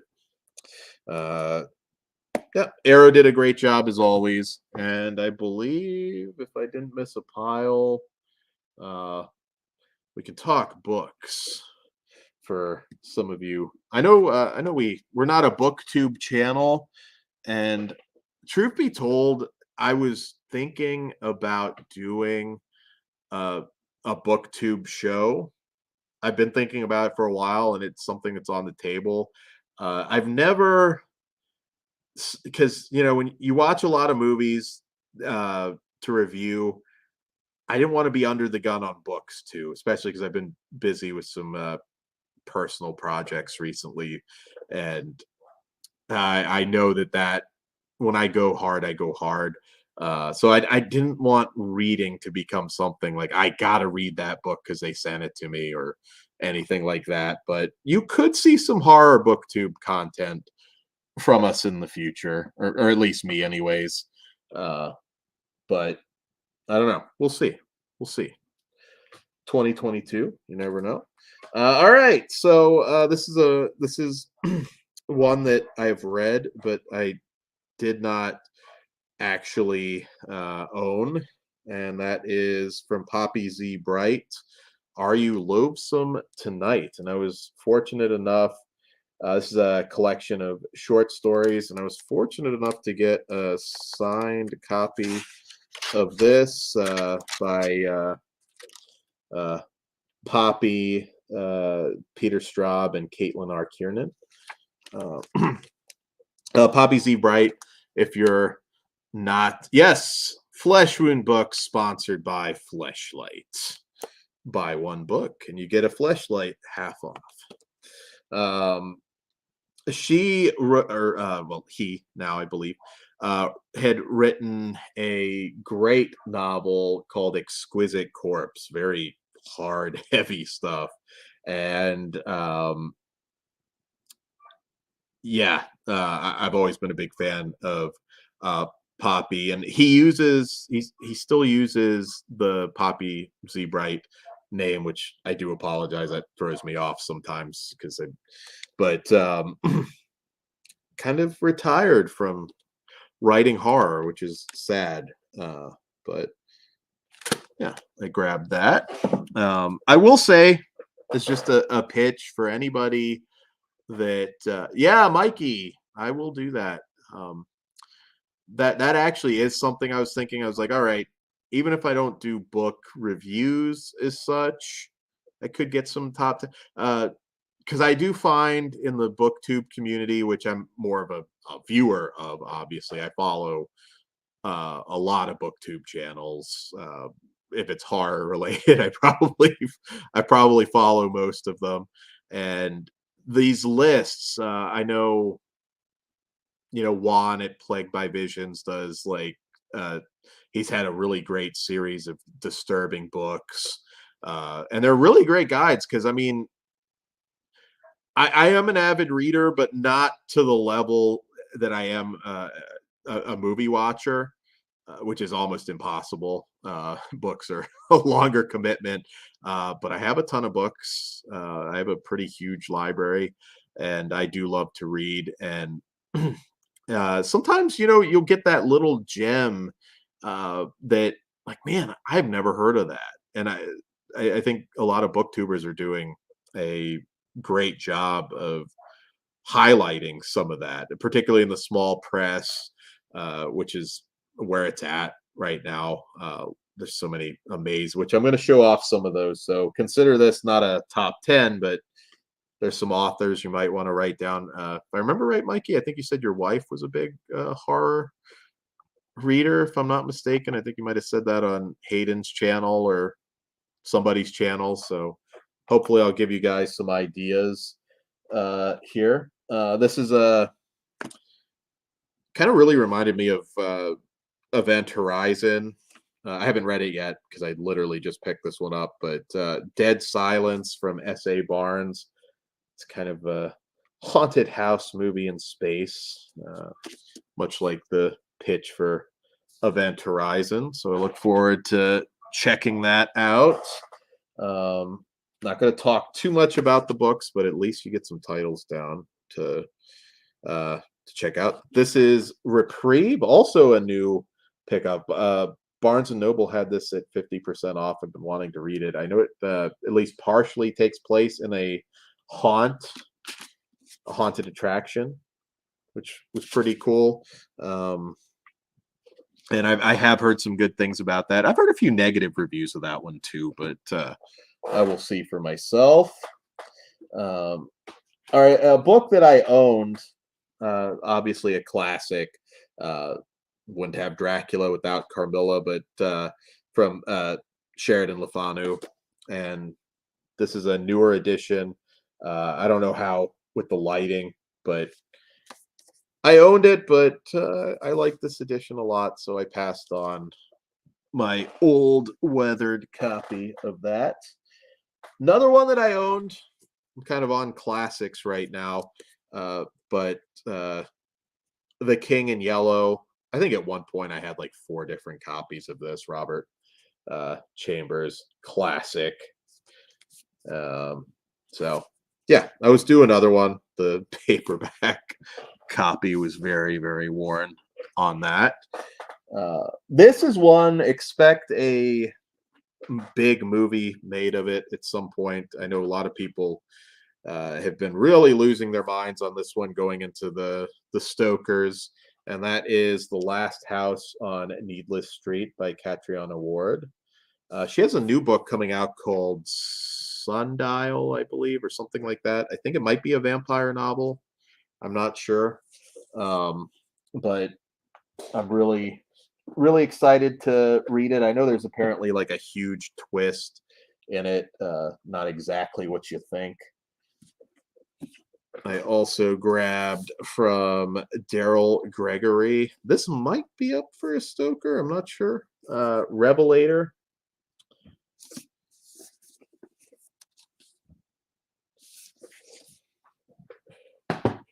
Another one that I grabbed is an anthology, actually, of Shirley Jackson inspired stories. Ellen Datlow is the editor on this. If you are an avid horror reader, you certainly know that name. Laird Barron, Gemma Files, John Langan, some authors that I'm very, very fond of on this one. I read a couple stories in it. Sometimes with short story compilations, I will like jump around. I'm not as OCD that I got to read everything at once. I don't know anything at all really about this particular book, but Kelly Owen, The Headless Boy. Check that out. This one actually, I don't know if people will remember the movie adaptation, but the book is Slimer from Harry Adam Knight, who wrote the novelization of Carnosaur, which is a very sought after paperback that goes for quite a bit. But the actual movie adaptation was called Proteus, possibly a film you might have rented back in the day. This is actually from Valancourt Books, who re-release a lot of old classics. Slimer is from 1983. Really a lot of fun. I read it, probably late 90s. I think I might have read it for the first time when I found out that Proteus actually had was a book. Also, a small press guy here, Duncan Ralston, The Midwives. I picked up a bunch of his stuff recently, so you're going to see some more. I know this video is running long, so I'm not going to read the synopsis for a lot of these. So kind of consider this more or less a, titles you may not have heard of. This looks really good for what it's worth, and there you go. You can look into it yourself and see if you might want to check it out. Also, I have a couple other books from Lee Mountford. I picked up Tormented, which, hey, Indy, what's up? You're just joining the book portion of the show. Yeah, I think this one was like a haunted asylum kind of thing. I read a couple books of his way back, and I liked them. On the erotic horror front, I grabbed Skin Deep from Ash Eric Moore, who's kind of a new one to me. Really cool cover art. I swear that might be Naomi Grossman that might have posed for the cover art for that one. Looked pretty cool. I don't think it's super well. There are trigger warnings on it, so I should actually say this is probably the first one that would qualify as extreme horror. And yeah, there's some offers that yeah, trigger warnings for basically everything. But this one I think is a little bit more of a mystery. One that I had on in paperback, but I love this book, so I upgraded to the hardcover. Kaylin Patrick Burke's Kin, which I passed along my, I think I passed along my paperback copy of this. Really just awesome backwoods art. With Texas Chainsaw Massacre coming out, the new one, if you want a good read in that realm, check out Kin.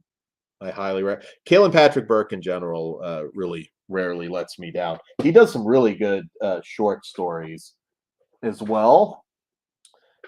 I've few other books coming from this guy. I've heard a lot of good things. Tyler Jones, The Dark Side of the Room. And I have what is it called? Criterium or something that's got like some big buzz around it. I'm kind of excited to see to dive into these. Yeah, Criterium. I've heard a lot about that. Almost Roof is another one I have coming from him. It's a horror author to check out.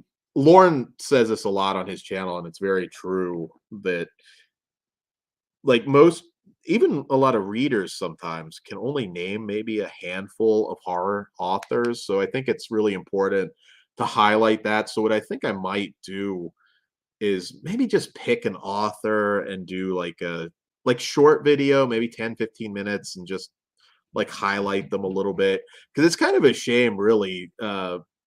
Some of the best stuff, it feels like there's like nobody's heard of it, so you got to get the word out, and that's probably reason enough. I don't think we'll have like regular booktube content, but I like the idea of even just doing list videos just to give people an idea of stuff they should check out. This one's a lot of fun. Maggie's Grave from David Sodergren. In the booktube community, this one's very well respected, and I recommend it. This one's, I would consider like a safe bet for a lot of you. You will have a good time with Maggie's Grave. My dog agrees. Another one, I haven't read this one yet from him, but Forgotten Island. And I look forward to it after that one, though. There you go. Now, I really love this author. This is the only hardcover that she has out. And it's a collection. Haley Piper, a lot of people have been calling her the next Clive Barker. And based on what I've read so far, I mean, I can certainly see it, because she's amazing. And this is The Unfortunate Elements of My Anatomy. Yeah, she's a name that I think you're going to be seeing a lot of in coming years. So I highly recommend looking into Haley Piper and her work. So, couple big claim books here. And I'll show this one off first. This one does deal with human trafficking, and it doesn't hold back. So yeah, don't want anybody thinking this is a light read. But Burner by Robert Ford. This qualifies as extreme. I mean, it's not like I mean, it tells it like it is. I mean, it's a very emotionally upsetting book. Robert Ford, I really love the stuff he's done. He's co-written a lot with John Bowden and I believe Chad Lutsky as well. And there've been a lot of claims with this one that this in the next 20 years, 30 years, people will refer back to this book. At least if enough people see it or read it, I should say. But be prepared to not have a good time. As great of a book as it is, it's rough. Also, a small press guy that comes up a lot if you are a BookTube watcher. Left to You by Daniel J. Volpe, or Volpe, I believe is how you say it. Yeah, also kind of in the extreme realm. I'm not sure about this book though. This one doesn't sound maybe so much extreme. But yeah, another kind of grief horror novel that I'm very excited to sit down and give a whirl. He made a lot of noise with his novella Billy Silver, which I don't know why it's taken me so long to pick it up. Billy Silver, and I have it's a prequel novel called Talia on the way from Daniel J. Volpe, and that one has been raved about. So I've heard some people say the prequel's actually even better. It focuses on a character from a tattoo shop. This I just got today. Steve Strett, I believe he's actually nominated for a Stoker for another book, but this is his new one, kind of a creature horror mastodon. This is fresh in just today. And some more retro author. I did pick up the new, or not new now, I think this has been out about a year, but Graham Masterton, House of 100 Whispers. Heard some positive reviews of that. As most of you know, I'm a big Richard Lehman guy. I've been trying to get all of his hardcovers, which I'm starting to get close. Those Beast House books are really expensive in hardcover, so those are like the key ones I'm missing. But I did track down a hardcover version of Flesh. Richard Lehman is, yeah, he's not I don't think I could ever put him on like the greatest horror writers of all time or anything, but Richard Lehman's a comfort read. He was just always never failed to entertain the hell out of me. I can only imagine if he were around today, he'd be getting in all sorts of trouble for some of his content. But yeah, he did his own thing in that era of Stephen King. Sadly, he was bigger in the UK, and a lot of Leisure started putting out a lot of his paperbacks. I think he was developing a bigger name here, but he passed away, I think, in 2001, I believe, or 2002, something like that. And yeah, dive into his stuff. It's a lot of fun, great artwork on this. I was happy because this was super expensive at one point, and I lucked into finding a cheaper copy. Speaking of which, another author from the early splatterpunk days that I'm a big fan of, Ray Garton. Vortex I've never actually read, so I'm looking forward to checking that out. Also got really lucky because this one usually is expensive, and I got it for $25. Nids and Other Stories. This is kind of a creature, giant spider thing, and this is also signed, which is cool. Coming to the end, guys. Who's still with me, or did everybody bow out because they just want the movie? We got Indy there. Indy, yeah, check it out. Sorry, I'm catching up on comments here. Nice. Yeah, talking about Green Knight. Yeah, check it out. Check it out. I think you'll like it, Indy. Also, Christmas gift for me. I'm a big fan of the authors on this one, and it's kind of a tribute to Thomas Ligotti, and that is the Grim Scribes Puppets. I don't know why I didn't own this book already, but yeah, John Langan writes one of the stories in this one. Another Stoker nominated book. Probably been buying as many books as movies lately. Tide Pool. Lydia at Typical Books. This was her favorite for, I believe. No, actually, I don't believe. She said it several times. She's raved about this book. I don't want to put words into somebody's mouth, but yeah, Tide Pool. Great read. And gonna speed it up here towards the end. I'm in the paperbacks now. I had mentioned before Duncan Ralston, Midwives was his hardcover, but I also picked up his collection, Video Nasties. It's really cool, old school VHS art on this one. And the Ghostland trilogy, which I got Ghostland, Afterlife, and its conclusion, Infinite.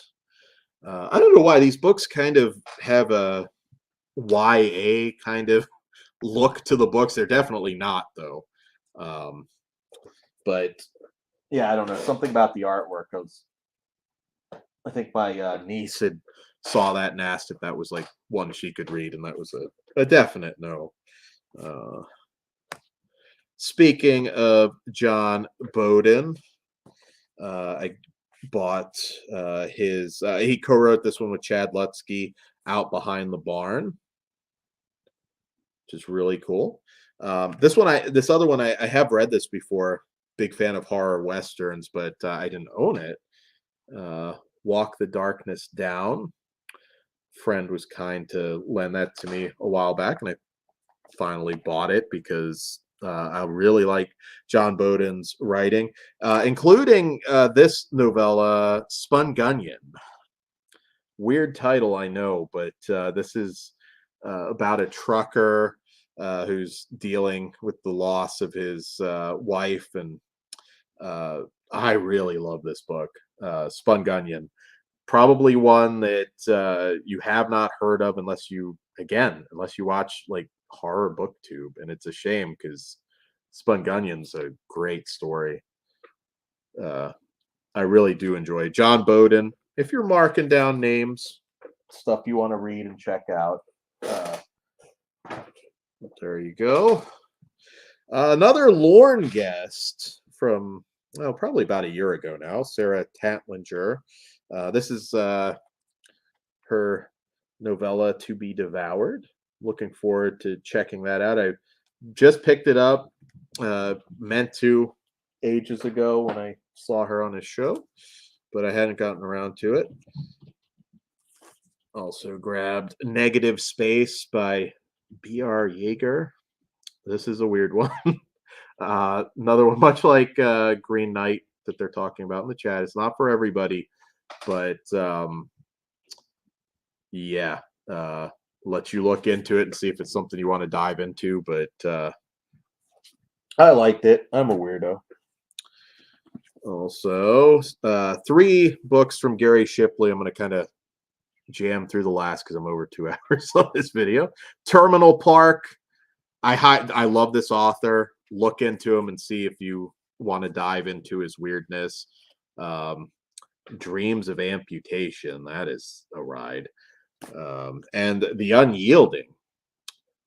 Another really kind of disturbing read from Eraserhead Press. And yeah, Eraserhead Apocalypse Party. Yeah, an author for you to look into.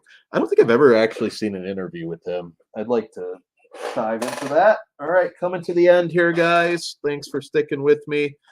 This is a sequel to a book that might have been in an old update video for me. Excuse me, my receipt's falling out. Return to the Black Farm by Elias Witherow.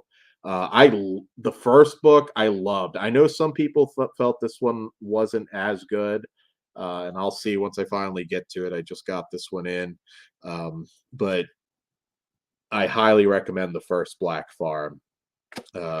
Hopefully this is decent. I know it picks up right after the events of the first book. Also grabbed Dirty Heads from Aaron Dries. That's kind of a cosmic horror, maybe cosmic horror, bizarro. I haven't read that one yet. Another Lauren guest, and this she got a Stoker nomination for this one. Children of Demeter. This is a cult book from Evie Knight. That's actually one of his better interviews, I think, too.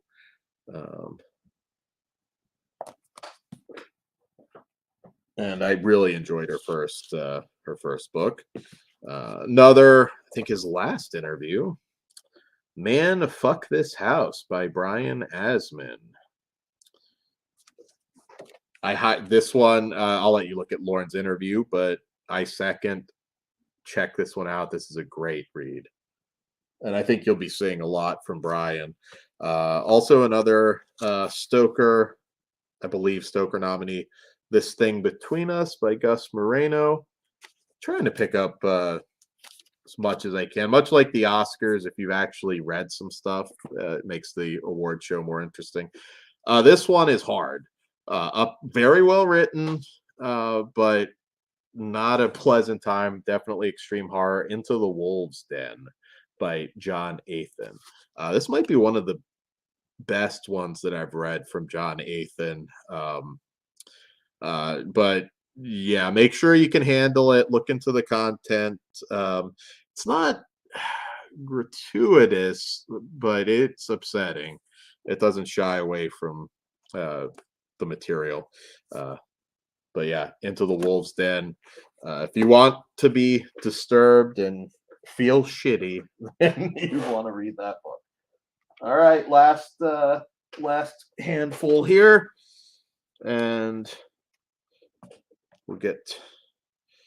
we'll close. Just a reminder, guys, we have that late night Texas Chainsaw Massacre review that's going to go up right after the movie airs, so you get our hot take on that one, and we'll also have our franchise ranking show that will be a lot of fun. I'm going to show off some Texas Chainsaw Massacre collectibles from my collection, and I know Todd's a huge Texas Chainsaw Massacre guy, so I think we'll have some cool stuff to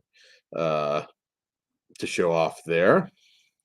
All right, another Stoker. I don't know a whole lot about this book, but I know it was up for a Stoker. Red X by David Demchuk. I've got Remains by Andrew Cole. This is another one I've heard some good things about. Kind of a haunting story, I believe. I didn't get the Dick Demon, but I did get the novelization of Night of the Demon. Because I love that. I want to see the story. Todd popping up at the end. Just got a few more books. I know. I was actually about to jump on when you messaged me. I was sitting at the computer. Cool. Last Testament of Crichton Smythe. I like this story. This was kind of a short story, and I did enjoy this one quite a bit. Another author I think we'll be seeing more of. Just rolling through them fast here. Come Forth and Thaw. This author has a lot of novellas out there, and I want to say Harpies in the Trees maybe had recommended this one. Not an extreme horror novel or anything, but I think probably upsetting, as you can tell from the cover. Ooh, another one I liked a lot. The Nothing That Is from Kyle Winkler. That gets the Dan seal of approval. got the Legacy of the Reanimator story collection there. This one's Stoker nominated. Under Twin Suns, Alternate Histories of the Yellow Sign for you Chambers fans. I might have showed these last time, but I wasn't too sure if I did or not. So these are Extreme Horror. Saint Sadist by Lucas Mangum. And I've got Gods of the Dark Web by Lucas Mangum. Is that your how-to guide? That's fucked up, Todd. I know, you're like, God damn it, he was gone. I didn't have to do these jokes. And closing it out, Mania by Lucas Mangum. So if you're an extreme horror fan, I do recommend him. And yeah, thank you guys for. Oh, Jeff, you just watched Titane. What did you think? And I do appreciate those of you who stuck around to see me talk about books. I was saying, I don't think I'll ever like do full-on book reviews just because of a time thing, but maybe we'll do like some short list videos once in a while. You never know. Throw out some authors for you guys. Yeah, there's some twisted shit in here, Todd. So hopefully you were writing down titles. I was not. I'll take your recommendations later. There you go. I still haven't got to my last podcast on the left book. So. Oh, you haven't? I have that too. That's I just haven't started. So actually, what I remember when I got it, it was before my new glasses, and I was like, "This print's too fucking hard to read." So, yeah, you're a audiobook guy, aren't you? I know. Well, I've gotten that habit when I drive to Arizona. I like if it's a book I like to read, but like I re-listened to 2 of the Bruce Campbell books. Because he narrates them, and then the third one I listened to the first time. But actually, with the audiobook for his second book, the fiction one, he always says it's the most expensive one ever made because it's done like a radio play. It's different than the book, but it's the same content. But like, because he's got Ted Raimi doing voices, so it's like you'll hear all this stuff like pop up. So that's actually like, even if you read the book, that one I do say.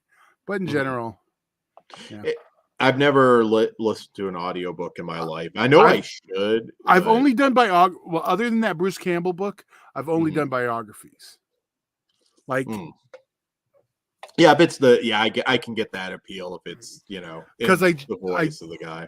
I just found out the Gunnar Hansen one has he did an audio one. So, nice. With the filmmaking stuff though, like that, it's like I want to hear. It's like I could read it, yes, but I can also hear. It's like, yeah, with those I'm different on. Yeah, I know. Like, I just don't like being read to. Now I don't mind with something like that, though. Yeah, I can't I wouldn't get like the audiobook for it, even if I'm doing that drive. It's like that's different. Like I can listen to Elvira. I knocked that book out in one trip to Arizona. That like no problem because you have the author, but like I couldn't read it. Or I couldn't do the. Yeah, like a Stephen King book. Even if you read it, it'd be weird. That's my thing. Like when I'm reading a book, I have my own vision of like who the characters are. So it's like, no, this guy doesn't quite fit what I'm seeing in my head. But yeah, I know there's some. Yes, Mikey, I'm sure you would love some audiobooks. If you were paying attention, Mikey, Spun Onion is a trucker themed horror novella, so you might want to check that one out. And speaking of the audiobooks with what is it, Audible, the Amazon online book thing, if you sign up you get like 2 free books, and then you just cancel it. That's what I did to get the Bruce Campbell books. Then they sent me a thing to get 3 more books for $10. So I was like, screw it, because I found out there was a Burt Reynolds one. So that one. I don't think I ever read that. That's pretty cool, though. He narrates it. Yeah. Oh, sweet. So, all right, guys. Well, just closing out once again, Texas Chainsaw Massacre week is coming, and especially awesome, I was gonna say, especially on After Dark. Yes, especially on After Dark. Yeah, we will have those non-canon Texas Chainsaw Massacre movies, and I will say those were fun. I'll say some of them are. Some of them, yeah, elements of some of them. Yes. So that'll be our at patreon.com/fleshwoundfeatures. You support us. We really appreciate it. We've been hammering out a lot of Patreon content, and there's a lot more to come. Some of that more spicy material that you not friendly for regular YouTube. Check that out. And also, again, franchise ranking and a hot off the credits review of Texas Chainsaw Massacre 2022. See, to me, it feels like that's more going to be our initial thoughts, because it's like, I don't know if I'm going to be able to fully give a review the day, like right after I watch it. I've learned to be better. Like I can go back to like some of the early movies that I reviewed, and I'll look back and I'll think like, man, I was off on that. Because yeah, you do have that like initial wave of excitement with some movies that you look back and you think, okay, that wasn't really. I overhyped that one, especially since we're literally going to be jump on. I think we got a 7-minute buffer if we all started on time. Yeah. So it's an hour and 23 minutes. I don't know if you guys know the runtime. So yeah. No, it's a good length. I'm really curious. I mean, we've never really formally ranked Texas Chainsaw Massacre or anything, so kind of curious where things fall for you guys. I'm sure mine will be the most controversial.